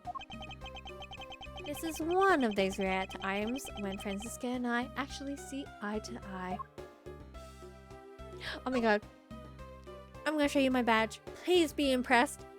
Oh, sorry, I always look at it. What's this? A present for me? No, obviously. I can't simply give you a piece of evidence. I see. You're just embarrassed to give it to me in front of all these people. But don't worry, I can wait.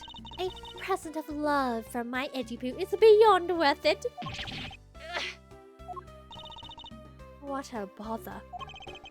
If you only knew how much, Franziska. Now, okay, let's ask her about the Pink Princess.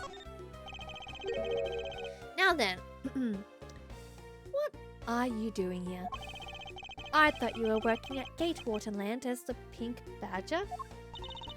What are you talking about? That was ages ago. That was yesterday. Oh my goodness. Look, I worked at Global Studios before, a long time ago, right? Well, they called me up this morning, kind of out of the blue, actually. They called you? Apparently, the girl who plays the Pink Princess collapsed from a bad cold. It happened so suddenly, they called me in to be her last-minute replacement. Do they not have enough people on staff at that studio? I really couldn't say no.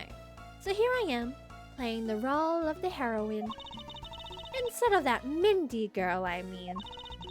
But the poor girl, I feel bad for her. Because they let me stand in for her, she's going to have a terrible time. I mean, I'm not exactly right at reading, and to be standing in at the very second, so I tripped over, I throw all the doll and shuriken and hit the samurai. But I tell you, they're just really a bunch of simpletons. I wasn't expecting her to speak so fast. Alrighty, let's catch up on what she said. I mean, I'm not exactly great at okay, wait, there's more to that. Because they let me stand in for her, she's going to have a terrible time when she returns. I mean, I'm not exactly great at reading that strange font they use, plus I was called in to be a stand-in at the very last second, so I tripped over all the most important lines. I threw that ragdoll instead of the shuriken, hit the steel samurai instead of the enemy, and the audience was in an uproar, but as an avant-garde actress, they'll forgive me, because I tell you, they're really just a bunch of simpletons. You're a rather lively old lady. Lady? Blah blah blah. So basically, you received the stand-in request this morning, correct? You got it. If you need to see it, I've got it right here. Look. It appears that she is telling the truth. Request for Miss Oldbag to stand in for Mindy, the Pink Princess actress who fell ill. I tell you, my fine acting moved the entire audience to tears. Probably not good tears. Oh, tears of laughter, as I recall. But being famous has its problems too, you know. Here, take a look at this. It's a letter from a stalker.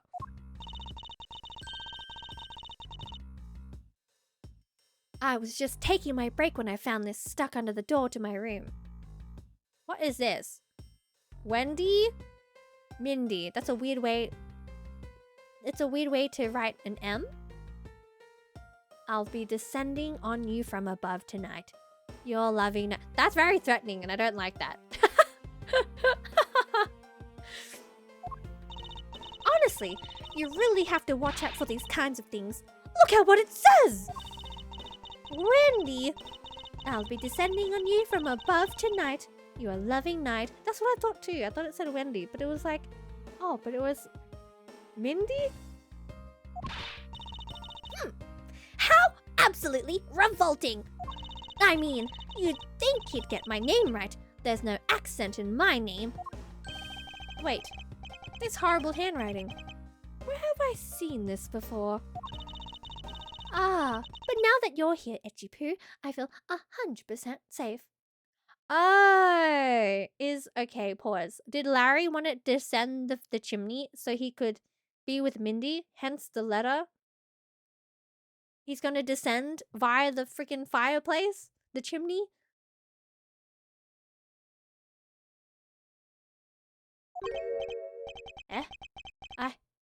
Where do I factor into this? You'd bust that evil stalker man for my sake, wouldn't you, Etchy Poo? Well, if you'll allow me the liberty to handle this in my own way, I'll gladly dispatch a detective to your house later.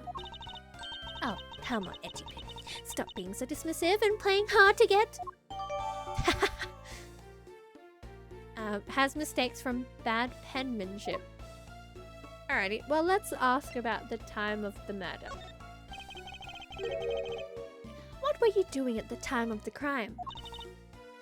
What crime? What? After the show was over, I've had nothing but free time on my hands. So I used the fireplace in the room next door to keep my bad hip warm. I think what I said definitely transpired.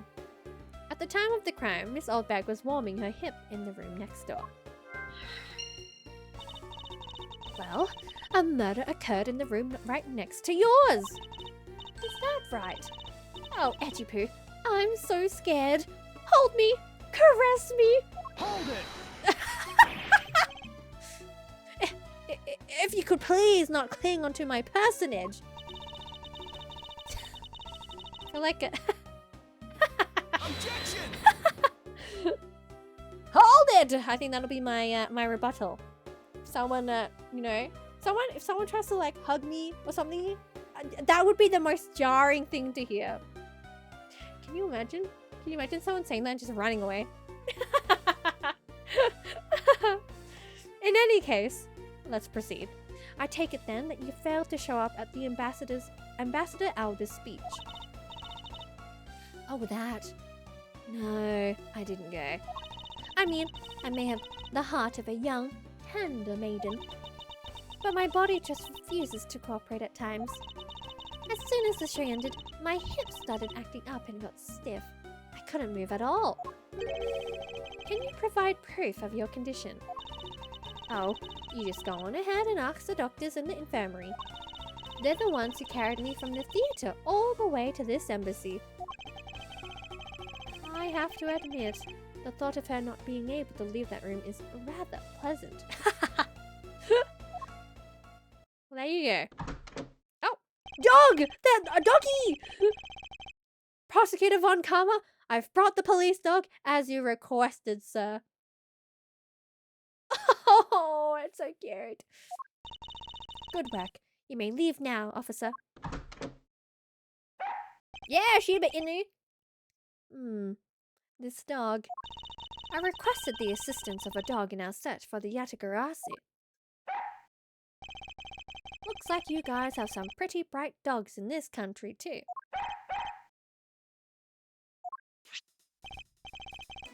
Hey, you're a real cutie, aren't you? Yeah, that's a good boy. That's the police dog Gumshoe's been taking care of. I think its name is Missile. Hello? Is that... There's no freaking way. There's no freaking way. Ghost Trick Phantom? Reference? Oh!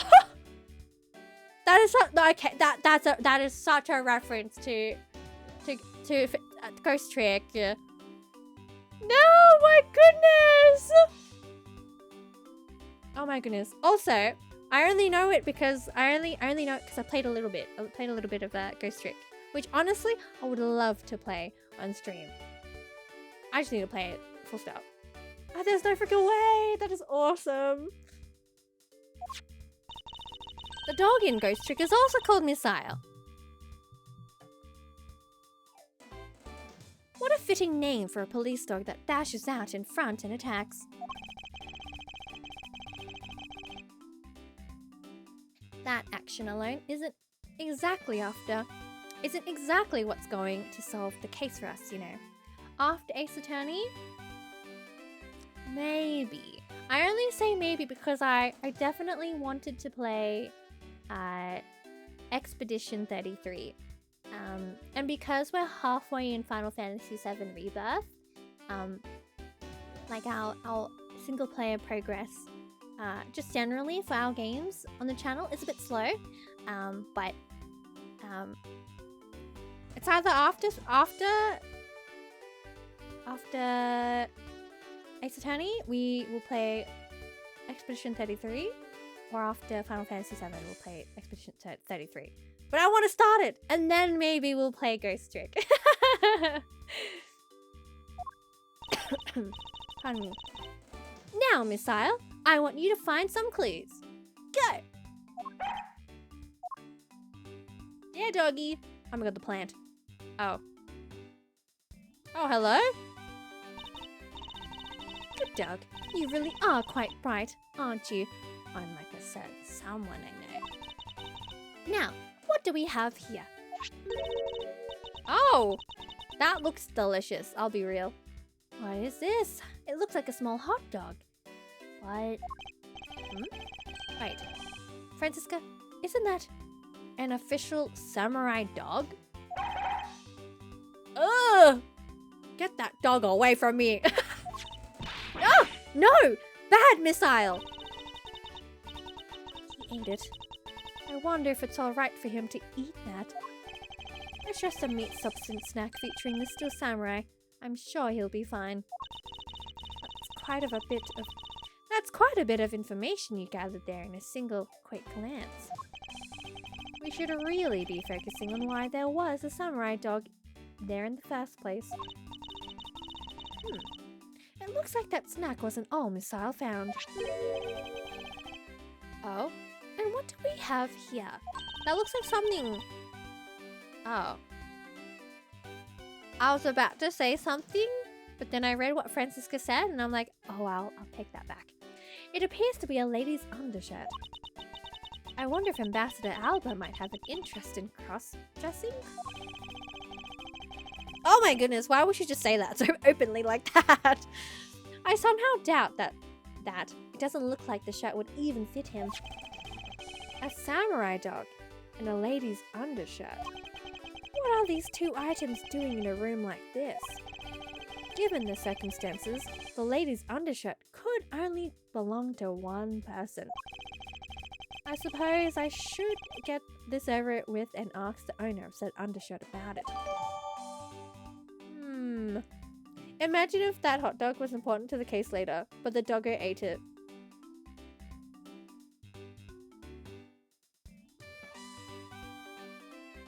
I think we're doomed. Have you guys seen the Spy Family movie? If you have seen it, that's basically what happened. If you know, you know. I'm not gonna say anything else to spoil it. If you haven't seen. Oh, can we talk? Can we pet the dog? He was a much bigger help than I thought he would be. Yes. However, there are a few aspects I don't understand about what he found. In that case, you should keep on investigating until you do understand. Now, my subordinate, continue with the investigation. Alright, I will. It is with great dread that I proceed and do what I must to solve the case. We can't pet the dog! Unplayable.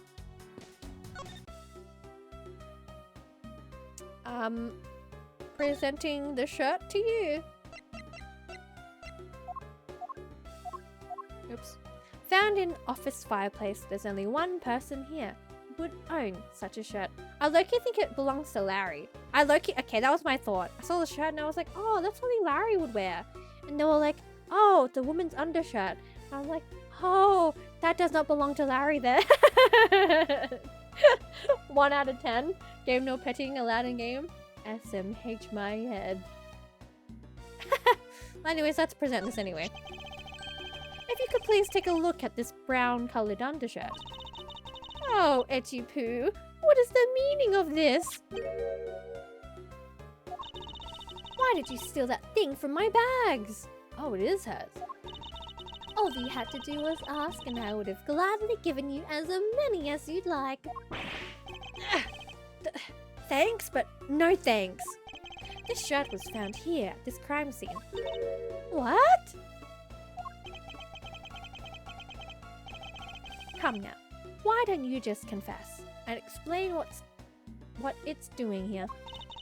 I know nothing! Nothing, I tell you! What? Oh, I admit that I used the fireplace to dry that shirt. But I can't really help the fact that I had to, you know? Wearing that pink princess costume was like being in a sauna. And on top of that, I get fingered as a suspect? You're too cruel, Edgy Poo. She's always collateral damage in all scenes, yeah. Are you claiming that you never once set foot inside this room? Of course I am! If I had been the one to find the body, do you think I'd be as calm and relaxed as I am? Relaxed. Well, the speaking was missing. There's a matter of my husband, and we got married, and he said, I guess I'm stuck marrying you. Parasite, is that? Which I'm done. Deserve you, but I can't help it. Will you marry me, honestly? Men these days! Every single time, I'm so caught off guard by her speaking so fast. I tell you, it's always like this. It's always my fault for some reason or another. That weekly tabloid article is missing. The camera is missing. That lawyer always makes sure it's my fault they're missing. Speaking of missing, there's the matter of my husband. Can you believe when we got married, he said, I guess I'm stuck marrying you. What kind of way to propose is that? What he should have done is, he should have whispered in my ear, I don't deserve you, but I can't help it. Will you marry me? Honestly, men these days.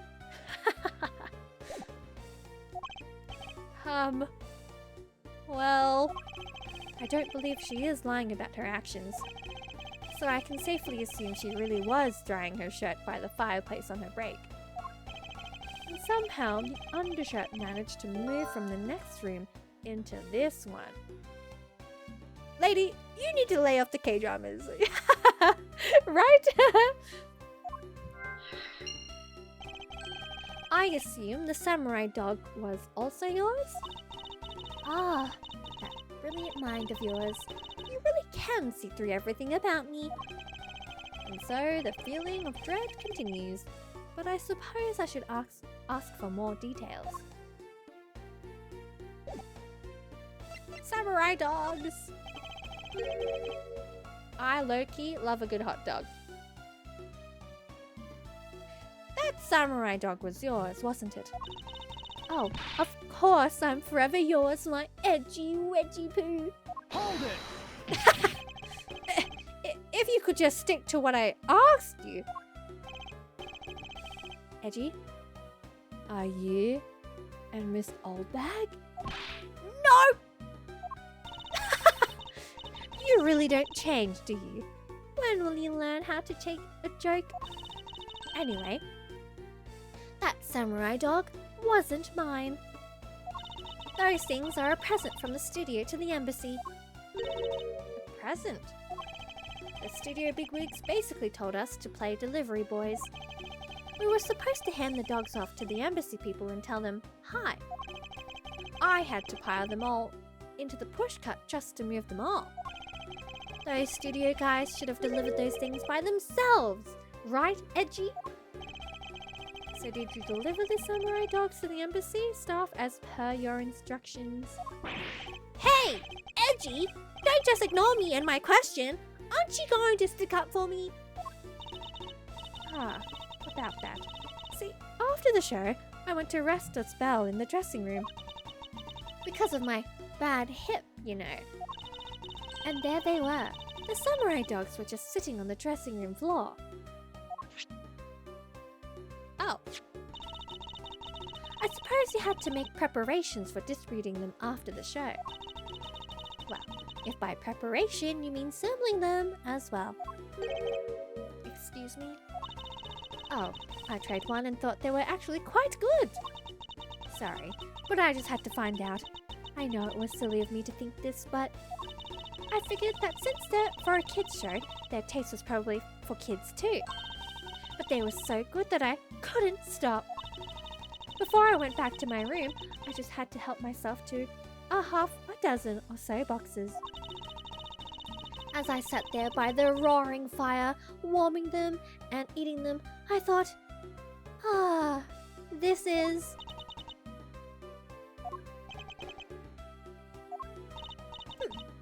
What is it now? Oh, I know. I bet you want a box too, don't you? My edgy poo. Well, who am I to say no to you? But I'll only give you one. The rest are all for me. Her greed sickens me.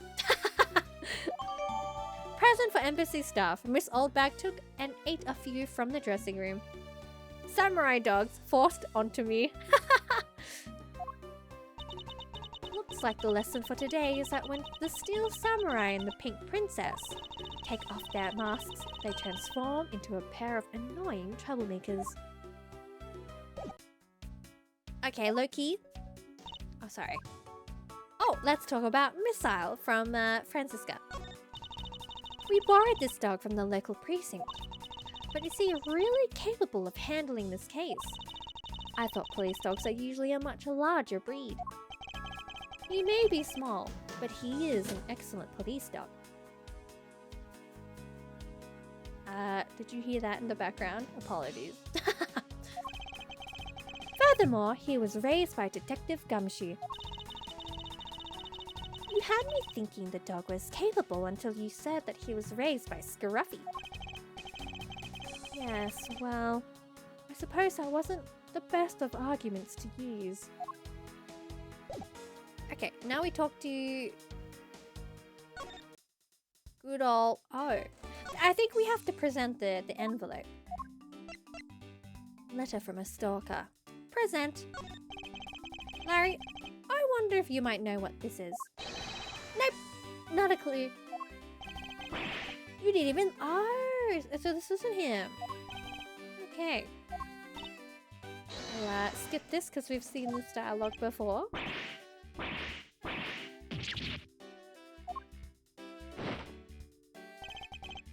Okay. Never mind then. Okay, let's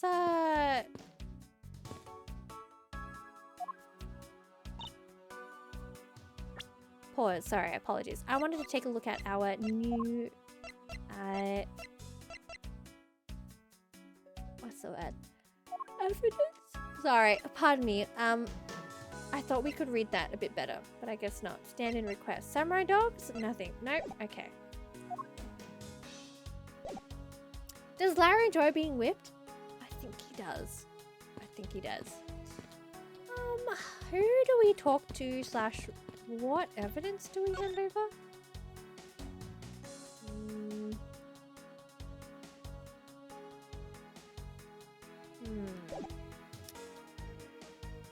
Okay.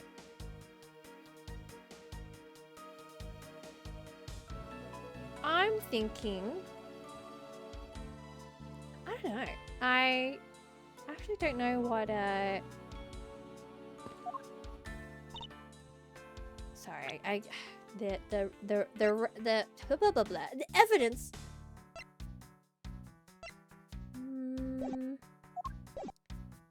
I thought we'd have to deduce.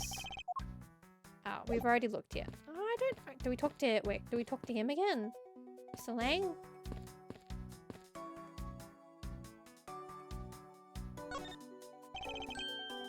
No. And we'll proceed past this dialogue.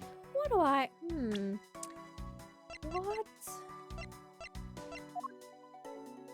What do we do? I think...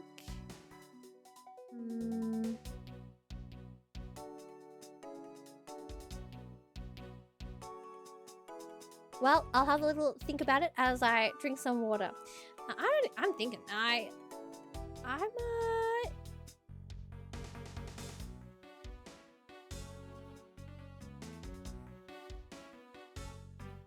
Okay, well, I don't even know anything about the... I don't even think we have any evidence that we could present to others. So I think at this point we have to use our logic. So we'd probably have to do the smoke from the chimney and the time and place that the fireplace was used by Miss Oldbag.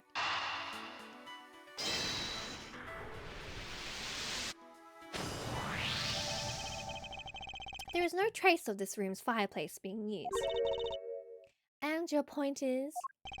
Smoke was supposedly pouring out of the chimney connected to this fireplace.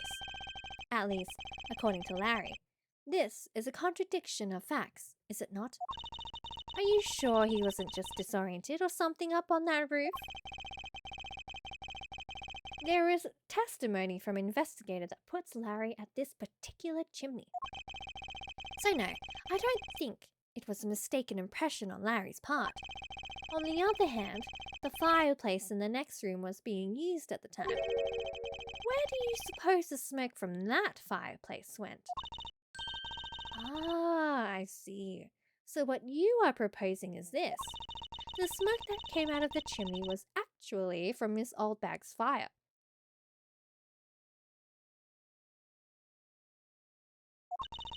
So basically, the fireplaces of neighboring rooms share one chimney. Is that what you are implying? Precisely. Ah, interesting. I mean, seeing as this is the only logic that we have, like, pieces together, puzzle pieces that we have left, we'll put them together. The undershirt from next door and the shared chimney. The undershirt was found in the office fireplace, but how did it get there? And the office fireplace and the one in Miss Oldbag's room share the same chimney.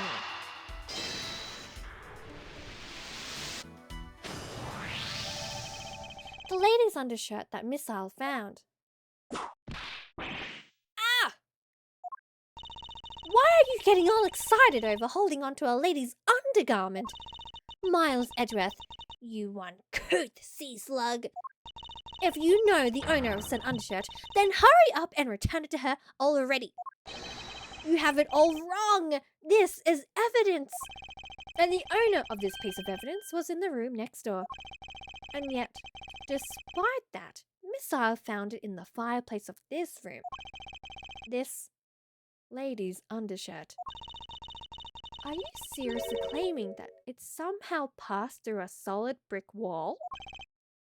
Not quite. The fireplace in this room is connected to a chimney.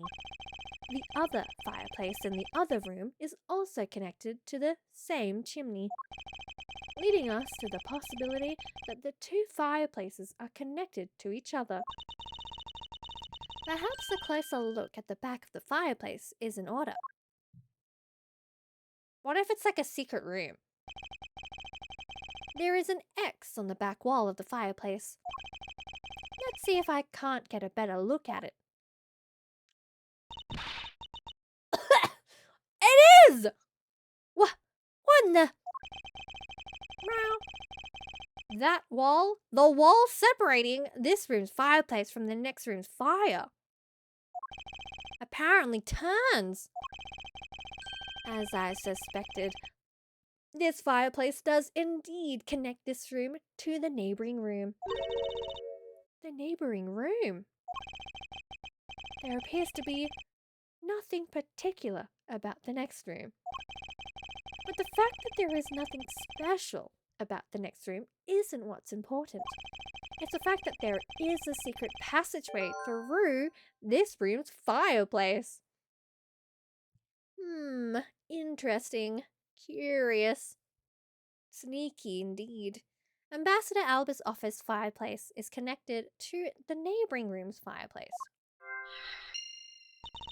We now know that the fireplace connects the two rooms. But how exactly is that significant? There's no freaking way Franziska is asking us that. You aren't going to suddenly name the old lady as Damask II's killer now, are you? No, she couldn't move at all because of her stiff hip, so she could not have been the one. Unfortunately, I believe that this fireplace has nothing whatsoever to do with Damask II's murder. But maybe how he came in? I don't even know. It would appear that an answer has made itself known. You're making quite a confident face there, Mr. Prosecutor. Bring it on. I'm ready to counter any argument you may have. Very well then, if you are prepared. I'll show you exactly where my deductions have led me. Good! I'm counting on you, Edgy! Leave it to me, Larry. My first attack will be to expose your lie for what it really is. My lie? I know that there is still something you are keeping from the rest of us. What's wrong with you? Why is it you won't believe me no matter what I say, Edgy? Curse you! I should just hurry up and die already if that's how it's gonna be. I'll confess to every matter in the whole world and then... Larry! I don't know if I'm allowed to say that. And then perish. Larry! And throw everything into a mass confusion! You made some wonderful friends as a child, I see. Larry, I only have one thing to say to you. Shut up! Even if you make that face at me, it's no use. A man who was ready to die is strong-willed, you know. Larry, it doesn't matter what sort of harebrained trouble you've caused. I only ask that you do not lie to me. If you cause an innocent person to be judged unfairly because of an insipid lie, I will never forgive you. Edgy. Although, allow me to say that I consider you to be among the innocent in this case, and that I will draw the real killer out. You can trust me on this. All right, this time, I'll tell you the whole truth, okay? What happened, what didn't happen, the works. Just what happened will do. Now then, if you would please testify as to what you did up on the roof tonight. Up on the rooftop. After the show, I left the pushcart in the rose garden and came into the embassy. Then, they took a picture of me shaking hands with the ambassador. After that, and until my next appearance, I had some free time, so I wandered around. That's when I spotted the chimney. A chimney like that is a rare thing, you know. So then, I wanted to play Santa and decided to give it a try. Larry, I thought I'd just finished telling you to not lie anymore. But it's kinda ultra embarrassing. And what exactly is so ultra embarrassing that you can't tell me? Edgy, man. I just said it was embarrassing, so of course I can't just blurt it out. So you're just gonna have to reason it out of me. As your superior, I command you to hurry up and expose this man's lie. I have every intention to, for I'm not about to let us waste time on such a trifling matter. As always, we're going to rebuttal every single statement. We already know what he was up to. You know, going through said chimney from his little love letter. I left the pushcart in the rose garden. Hold it! You left the pushcart? Could you please clarify that statement for me? Yeah, so the wheels on the pushcart got covered in dirt from the rose garden. It would have made a mess of the floor inside, so Ambassador Albus said to just leave it. Well, it would be rather impolite to dirty another country's embassy. Come to think of it, I recall seeing the Pink Princess on my way into the embassy. And what was she doing? Nothing in particular, because she was being carried by some ducks on a stretcher. She must have been incapacitated by the pain of a bad hit that she suffered during the show. So, I came into the embassy, right? And then they took a picture of me shaking hands with the ambassador. Hold it! So you shook hands with the ambassador of the Kingdom of Alabas, did you? Yeah! Can you believe it? I did something really cool for a change. But honestly speaking, there's nothing interesting about shaking some guy's hand. Hey there! Are you disrespecting another country in their very own embassy? As someone who's with roots in this country, I'm feeling nothing but incredible shame at this second. Agreed. I apologize for his inconsiderate words. Now, Larry, please continue. What is with all of you? You keep saying that kind of thing and I tell you only lies. You're already telling us nothing but lies. So let it go and move on. All right already. You don't need to glare at me like that, Edgy. And after that, and until my next appearance, I had some free time. Hold it. Larry, I want you to listen very carefully and take this to heart. The whole point of your life is to cause misery and pain to everyone you encounter. I know! I get it! I'm totally the bad guy again. Hold it! I thought you were his friend. Don't you think that was a bit harsh?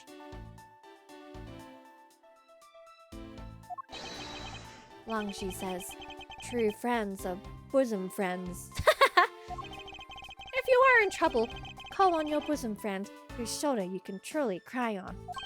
Hey, bosom buddy, I hope you're listening carefully to my testimony. Has it crossed your pea-sized brain yet that Agent Lang is only out to arrest you, Larry? Now then, you were wandering around inside the embassy, and then what happened? That's when I spotted the chimney. A chimney like that is a rare thing, you know. Hold it. I should hardly think that chimneys are that rare. Agreed, especially since they are traditional features of American households. Plus, many grand buildings have even larger and fancier chimneys. Larry Butts and his bosom friend. It truly is befitting for him, isn't it?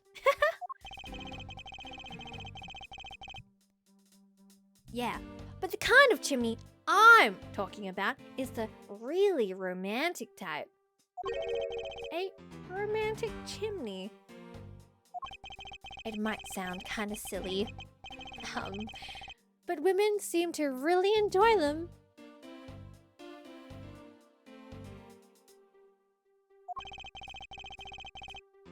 And I just had a good feeling about that chimney. So then, I wanted to play Santa. Hold it. The what? That's me too. That's what I was thinking as well.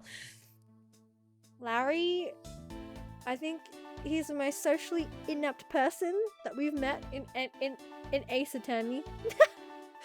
Oh, actually, no. Pause. The most socially inept was what was his name?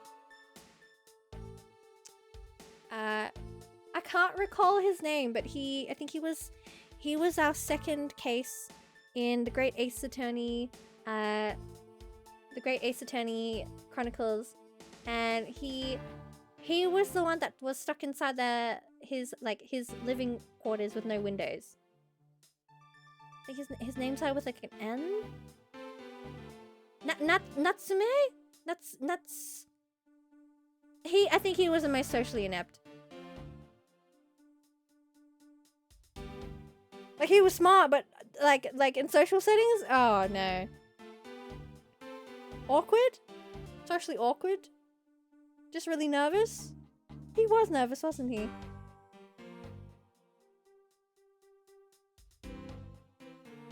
No, that's right. That is actually much better to describe. I'm trying to think who else.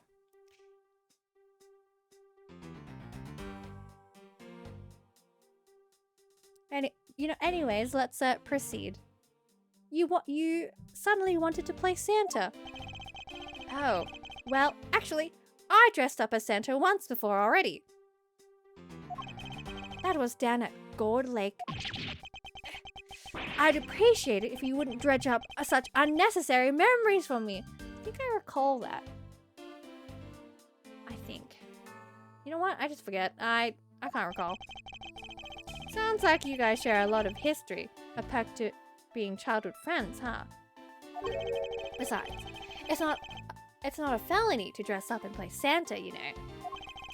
Santa doesn't go around killing people after he comes down a family's chimney, after all. Actually, it is worth delving into whether or not playing Santa is a big deal. Yeah, let's raise an objection. Actually, I believe in the case of this man, playing Santa is actually quite a big deal. Are you You say that your body isn't exactly made of Santa quality stuff. Precisely. You hit the nail on the head, Agent Lang. Hey, Edgy! That's so incredibly mean! Tell me something, Larry. Did you know that Santa's job is to deliver presents to people all over the world? Of course I know that! I did graduate from junior high, you know.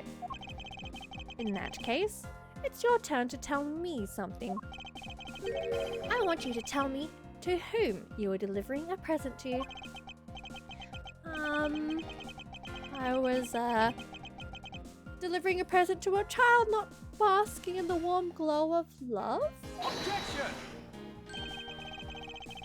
Exactly Santa quality stuff. What does he mean? Not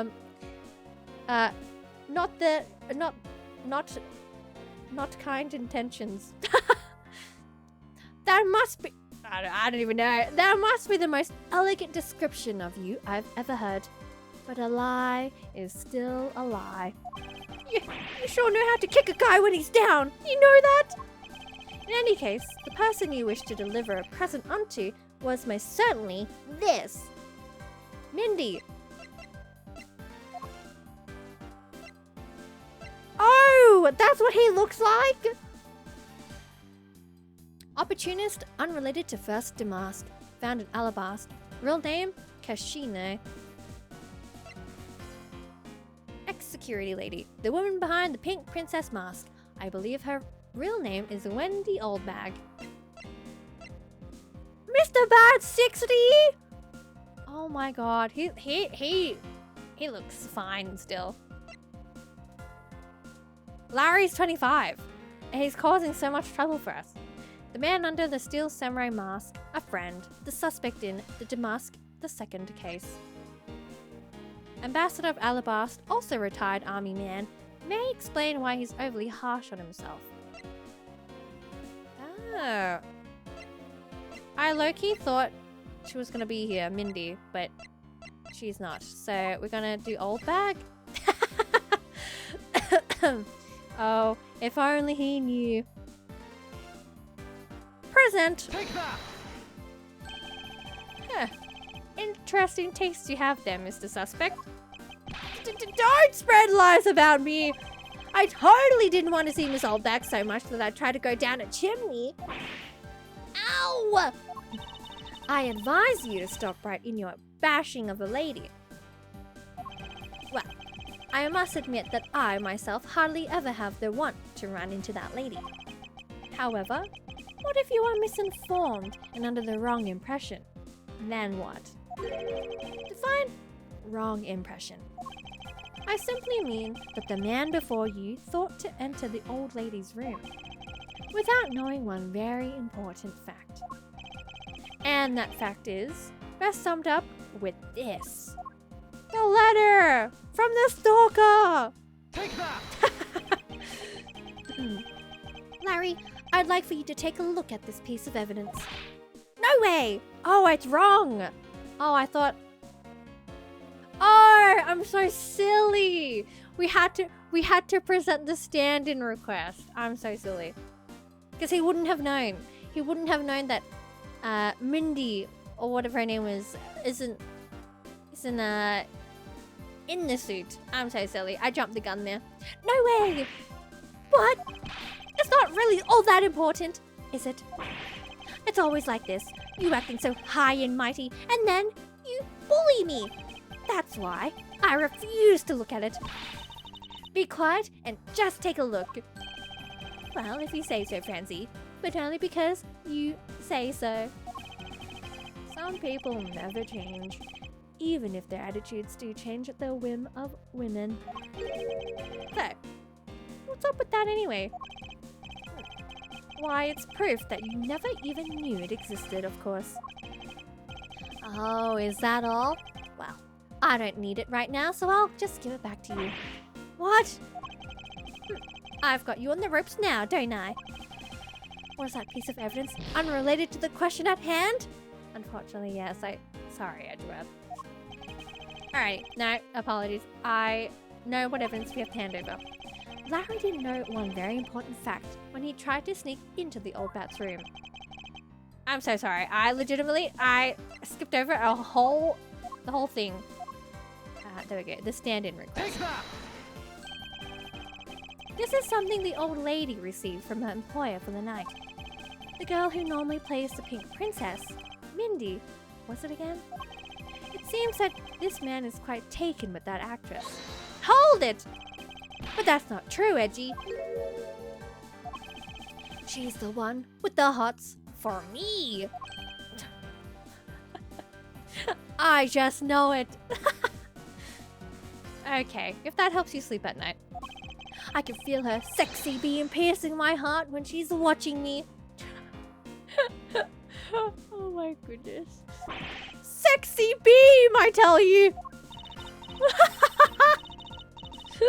You filthy, despicable, inconsiderate, fickle, idiotic, cowardly. Okay, yeah, now this guy takes the socially inept cake. I feel like this guy just... He doesn't even deserve the cake. Apparition of a man! You haven't matured at all since last we met. Hey, Mr. Prosecutor? Yes. And this guy, he's got bigger problems than just getting involved in murders, I take it. Yeah, he's got girl problems. Also, I just want to say, this POV of Lang, like frontal. Mr. Lang, are you seeing? Oh, sorry. Are you seeing anybody? How does he get cool girls though? Like in old Ace Attorney games and such. I don't know. I think his chick magnetic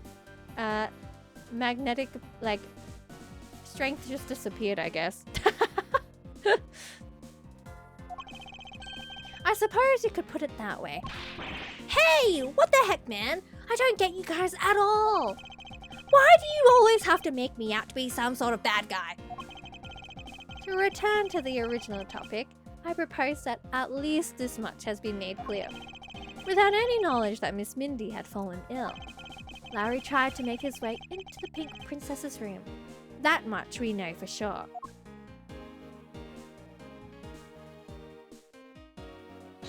Hold it! Hey, Edgy, looks like I've got the hang of this court thing now. But we're not in court at the moment. Shut up! I see what's going on here, and it looks like what you do in court. Oh my goodness. I guess old boy here still has something he'd like to say. Longji says, until the root of the tongue dries, one never knows the whole truth. You shouldn't form conclusions until everything is out in the open, which is why I'll listen. All right, then get ready to listen to me defeat Edgy in a battle of wits. Larry, have you forgotten that should I lose, your victory prize will be your arrest? Alrighty, Larry's assertion.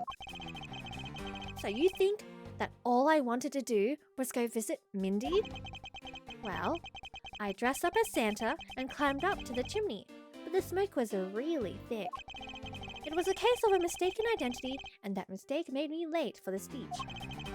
Then, to top it all off, I became a suspect in a murder. That's what you really meant. But why would I ever put myself through so much humiliation on purpose?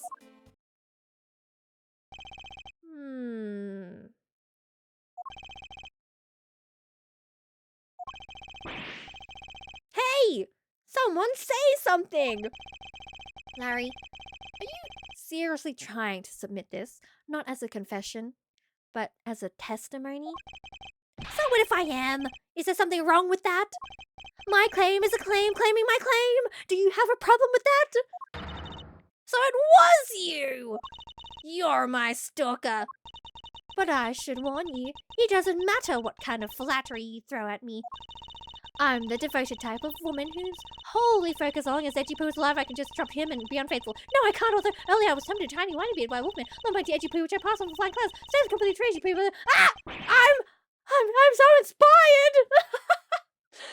Alrighty, what did she say? I'm devoted. I'm the devoted type of woman who's wholly focused on one man and one man only, and as long as Edgy Poo is alive, I can't just drop him and be unfaithful. No, I can't!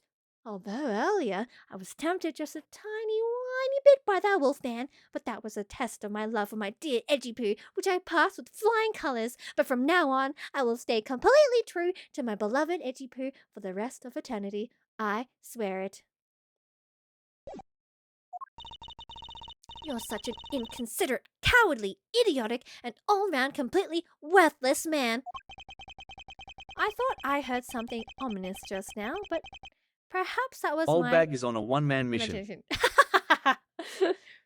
He is the mission. But it was just my imagination.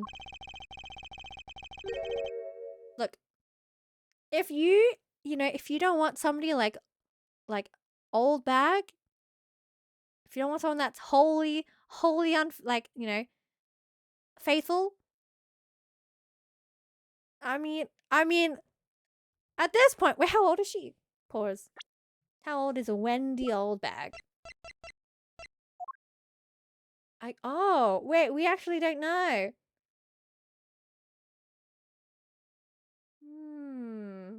Curious.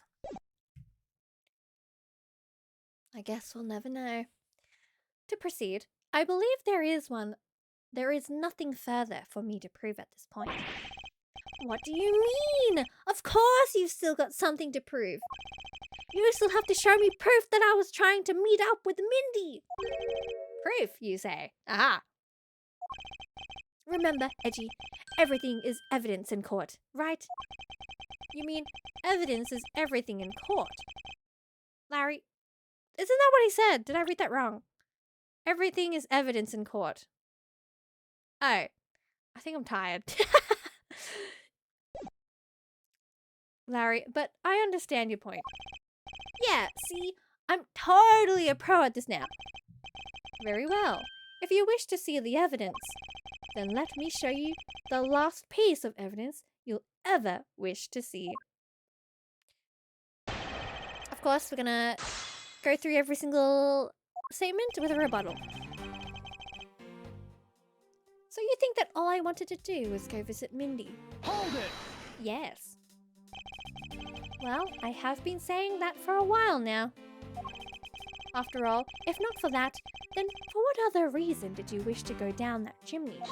Hold it! You can't say that without any evidence. That's against the rules, Edgy. Not so fast! Heh, thanks for keeping the prosecutor in line for me, Mr. Suspect. Hold it! I have the evidence, and if you wish to see it that badly, I can introduce you to... Oh, but it's not good to keep them waiting, my subordinate. Hurry and show them already. Lies! All lies, Edgy! Well, if you wish to lie, then by all means continue. Because I'm ready to expose your lie at a moment's notice. You won't get the better of me! Now, let's see. I dressed up as Santa and climbed up to the chimney. Hold it! Was the smoke coming from the chimney really that thick? You bet! It was so thick, I had tears pouring out of my eyes. It was a mess.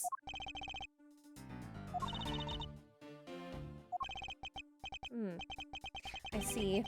You do realize you've just confirmed for us your chimney escapade. What? That's totally unfair. You tricked me, Edgy. Hardly. You simply have yet to master how to counter this cross-examination technique.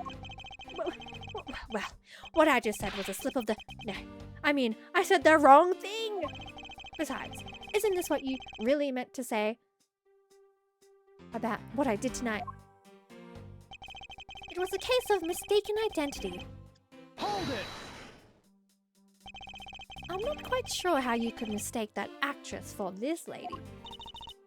Oh, Edgy Poo, are you staring at me? Ah, are you finally succumbing to my feminine charms? I should think that the Steel Samurai is the one who should know all about your charms. What? Me? Edgy? What are you trying to do to me? Nothing. Simply that the Steel Samurai and the Pink Princess are husband and wife. Oh, is my poor little Edgy Poo jealous? If you could please drop that line of discussion right this instant. But Edgy, I told you, I already have Mindy. Speaking of Mindy, exactly what kind of woman would you say she is? Hold it! Edgy, are you seriously telling me you don't know who the Mindy is? She's just like what her name means. She's super sweet with a great smile. I don't mean to brag, but she's one of the troop's fastest rising stars. Interesting. Hold it! Ha! So you're saying a woman like that is what made you late to the speech? Huh? Curse you two! Why is everyone out to make a suspect out of me? Look, all I can say is this. I was late to the speech. Then, to top it all off, I became a suspect. Hold it! I suppose you might be correct in a small way. What do you mean by that? Besides being a suspect in a murder, there are a few other things you're a suspect of. Oh, not you too, Francie. You tried to stalk me, but I won't let you intimidate me like that. Look, I already told you, Miss Oldbag. I wasn't after you. I was trying to see Mindy. Hold it! Hey, Miss Prosecutor, can I just arrest this guy already? I completely understand how you feel, Agent Lang. Wait, please listen to what I have to say. If you have a serious assertion to make, then I'd consider listening. However, no problem. I'm gonna put all I've got into this, so listen good, okay? But why would I ever put myself through so much humiliation on purpose? Hold it! Larry, this is the final point you wish to make? You got it. I've called on all the energy I have and told it to you with all my soul. In that case, allow me to take that soul and break it. Huh? Yes. We'll stamp it under our feet until it's been ground to a fine powder. A fine powder? Eek! If you really put all your soul into that, then you're ready for what's coming, right? In place of the Honorable Larry, I offer my soul to you. Larry, come out from behind there and face this like a man. You're scary, my liege. This whole testimony is one giant confession of all that he's done tonight. He's practically begging me to show why he bothered to put himself through all of this. Oh my goodness. Okay, so we're going to present our evidence at the very last statement. Oops, apologies. The third one, and then the fourth statement, and then the fifth and final statement. I'm going to present the letter. This is where we put the letter now. I legitimately jumped too fast. Let's present. Objection! Larry. Don't even think about denying that you have knowledge of this letter. Hey! Why are you showing that thing to me? Wendy, I'll be descending on you from above tonight, your loving knight. Well, isn't that just romantic? But you weren't able to descend on her from above, were you, Mr. Loving Knight? I have no idea what you're talking about. I don't remember a thing. Objection! You can pretend to be ignorant all you'd like, but it's written right here. This letter proves that you were not out to meet the old lady, but rather that you were attempting to pay Miss Mindy a visit.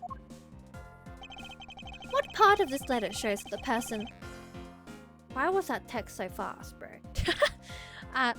Shows that the person Larry had intended to meet was Mindy. Okay, well, we are going to present this. Take that! All will be answered if we simply look here. Oh. I was gonna say, is that not his like writing pause? Let's have a quick look at our... Oh. Okay, never mind. I thought maybe it was his signature, but it's the Mr. Section. Oopsies, my bad. Really? Because I'm not sure what I'm supposed to be looking at, Edgy. My finger is apparently not as precise as I thought. You leave me with no other choice. I shall have to point to you a spot that even you can easily comprehend. Okay. Apologies. It's up here. Take that! Larry, I suggest you take up penmanship lessons. That is, if you never wish to experience this level of embarrassment ever again. What the heck? What are you talking about? Speak English. You wrote Mindy so sloppily that it became Wendy to the average eye. Hey, stop picking on me. It's so embarrassing. There. Isn't that what childhood friends are for? They're the best, aren't they? For punching. But that will have to wait until we're off this crime scene. Eek! Edgy, save me from the scary man. Sure, if you're willing to make amends, starting with your incredibly embarrassing mistake. That wasn't me. Come again. It's a fake. Someone's out to get me, so they made that fake letter. To set me up! Accept your defeat graciously. But you guys are being so mean. Hold it! Larry, just give up. Penmanship analysis. What's that? No matter who, all people have a certain unique features to their handwriting. Ergo, all we have to do is compare the handwriting in this letter to a sample of yours. And we'll know soon enough who it was that sent this letter. I'll never write another thing in my life. Hold it! It's no use, Mr. Loving Knight. For you've already graciously provided me with a sample of your handwriting. The signature! The autograph! Present! Take that! This autograph in your mysterious letter. If we compare the handwriting, we'll know the answer to our questions soon enough. Confess now, Larry, to your miserable failure. I'm sorry. I did it. It was me causing trouble again. I admit it. You hit the nail right on the head, Edgy. So he finally confesses. I saw the pink princess being carried around in a stretcher and got worried, all right? I wanted to go into Mindy's room, but the doctors wouldn't let me in. So what choice did I have? It was the chimney or bust, Edgy. Your mind jumped from door to the chimney? What a criminally overactive imagination. Well, at least I was honest and wrote Mindy a letter and stuck it under the door. That way, she wouldn't be so shocked when I came down through the chimney. Except for the fact the letter was an utter failure at conveying that sentiment. I'm really, really sorry. Larry, you may be shameful. You may be a shameful, good-for-nothing blight on the face of humanity. That is the most roughest commentary. Good-for-nothing blight on the face of humanity. However, I always knew you weren't the killer. I told you to trust me. Because, at the very least, I can attest to that about you. Edgy, you're... Ah! We've lost a lot of valuable time because of you. Ow!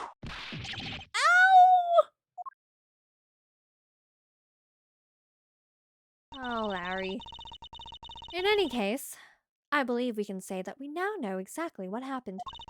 Mr. Larry Butts sought to climb down the chimney, not for access to the crime scene, but to enter the room of the elderly lady next door. Hold it! Great job, Mr. Prosecutor. Although I still find it a bit unbelievable that the two of you are friends. But the suspicion on that guy over there isn't completely resolved yet, so don't get any funny ideas about running off, okay? Ow. Hey, what? Edgy. What does that wolf man mean when he says, I'm not off the hook yet? He could have just said no, right? Everything could have been avoided otherwise. He means the murder weapon.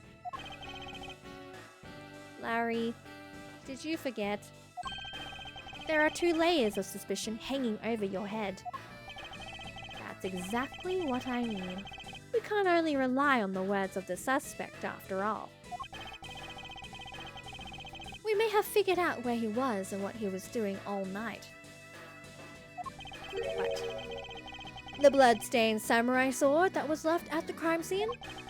As long as there is no satisfactory explanation for that, this wolf will refuse to ease up on his bite. Eek! Edgy! That guy! He looks like he's seriously about to take a bite out of me. I'm well aware, and you should be as well, that this upcoming battle will be crucial. Thanks to the cooperation of our lovely Bumbler, I've been dealt a very nice hand and a sweet trump card. Looks like we're about to enter the final bout. Now, Mr. Prosecutor, let's see what you've got. Oh! I can easily point out the contradiction in the supposed murder weapon. Legit him! Legit him, DJ! But the real problem for me is figuring out what the real murder weapon is. It's the statue. Is it not? It got moved. This will be a high stakes gamble. But this is one game I can't afford to lose. Ooh. Why Larry? Pause. I think we should come back to this next time on stream. I think this is a good part to come back to.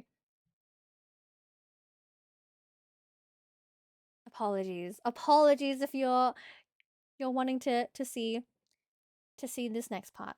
People ask why Larry, but not how Larry. How? No, not at all. That's something. I think that's something Larry would honestly, canonly, he would say that legitimately. Okay, but I think we'll have to do this for next time. Let's have a quick save though before we end the stream here for tonight. Canonly should be the real term, TBH. We just need a full list of who, what, when, how, and why. The 4 W's and the H. Alrighty, let's go back to our title screen. I did save, but I'm gonna save again. I'm a little paranoid, I'll be real. Canonically? Oh, that's too much for me. That's too much for me. I just say canonly. I honestly didn't realize it wasn't like the actual word. Canonically. That's horrible. Why? That's horrible. Why can't I say half of these words? It's so bad. English, right? horrible. But no, I'm very keen for some more Ace Attorney in the following week. Yay! Let's head on over to our end screen though. As we finish up for tonight, we're practicing better habits, i.e. going to sleep at a better time. It's such a tongue twister. It feels like it was made to mess with people. Canonically, is the camera brand Canon pronounced Canon?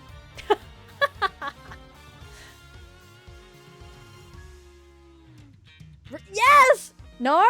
Oh, wait. You had me going. Oh my goodness.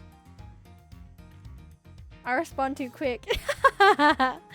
There is a slight delay as well, so it probably didn't help either. That's funny. Oh my goodness. That's okay. Do not worry. I think I understand. It's like Adidas. Some countries say it differently though. That's a thing. I think that's what I learnt when I was in uni and we were doing marketing. Some people, not some people, but I was taught that like if I were to go like internationally somewhere and to like represent a brand or like a brand, if I didn't say the brand name like correctly in their like country / like culture, it would have looked really bad on my end.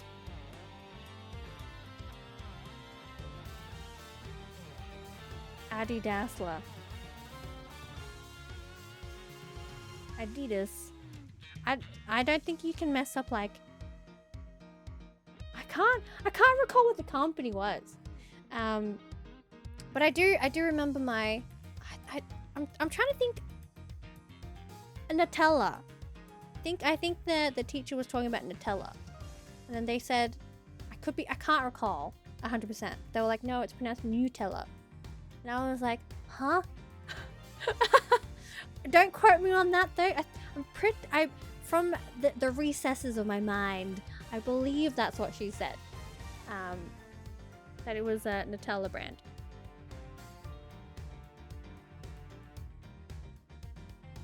But it's made of nuts, right? But apparently the pronunciation, I can't remember where she said. I can't remember where she said she traveled to. But that is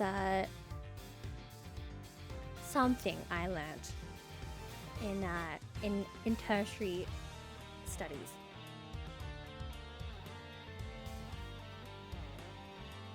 Sorry, I googled Adidas.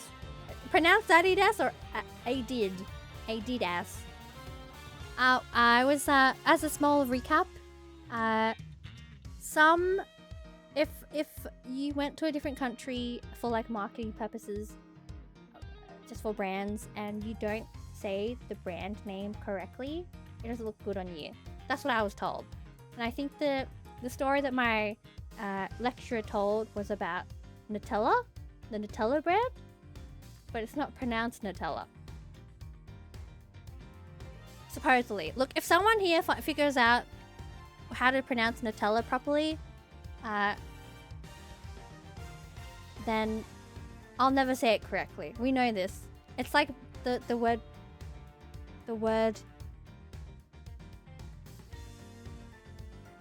beige. I forget. I honestly forget how to pronounce that properly. I'll be real.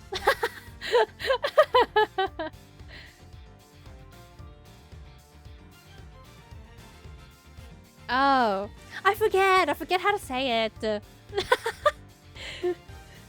It's kind of like the League player Zeus said Zeus, not Zeus. Well, why it's spelled like that? Oh my goodness.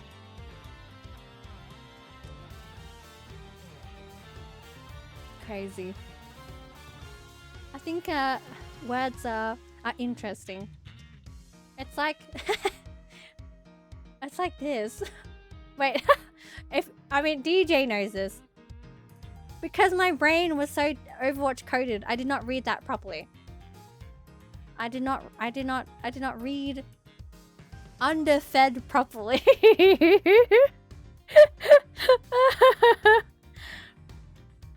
Inspired by the Greek god, but they pronounce it differently. Did you read it as underf too?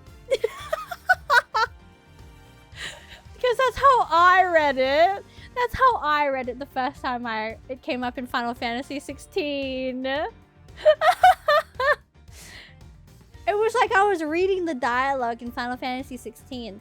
And then I said underfed. And then like as I finished reading like the whole dialogue, I was like, what the frick is underfed? Oh, it's underfed. No, my brain's too Overwatch coded. Nerf this. And thus, as the only witness to it in the Final Fantasy 16 stream, I involved Def J in the Discord. It's the legacy lives on with you, DJ. You had to be there. You legitimately had to be there.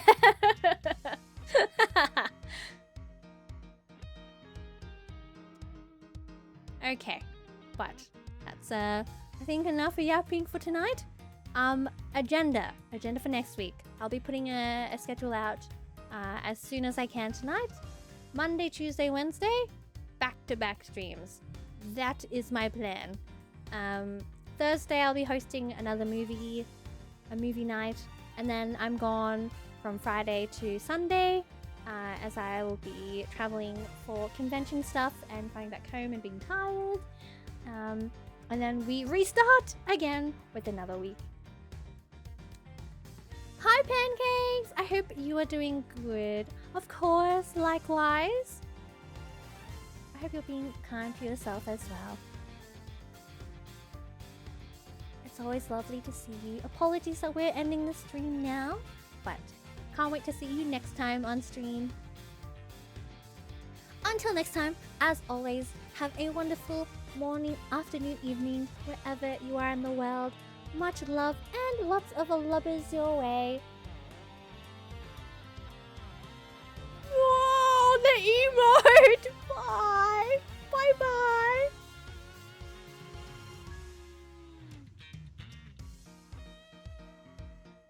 Thanks for being here. It's always lovely to stream. Yeah, this is my first time seeing them now. It's such a cute emote.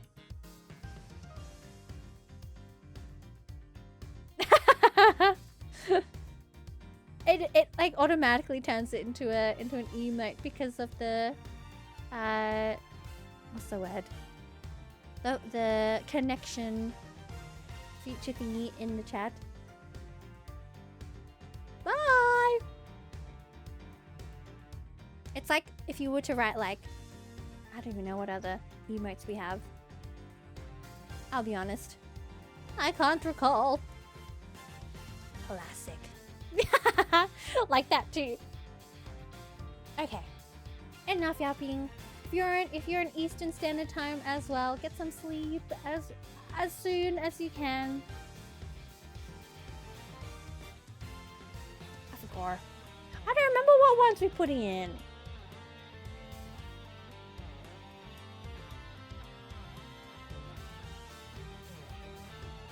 But that's okay.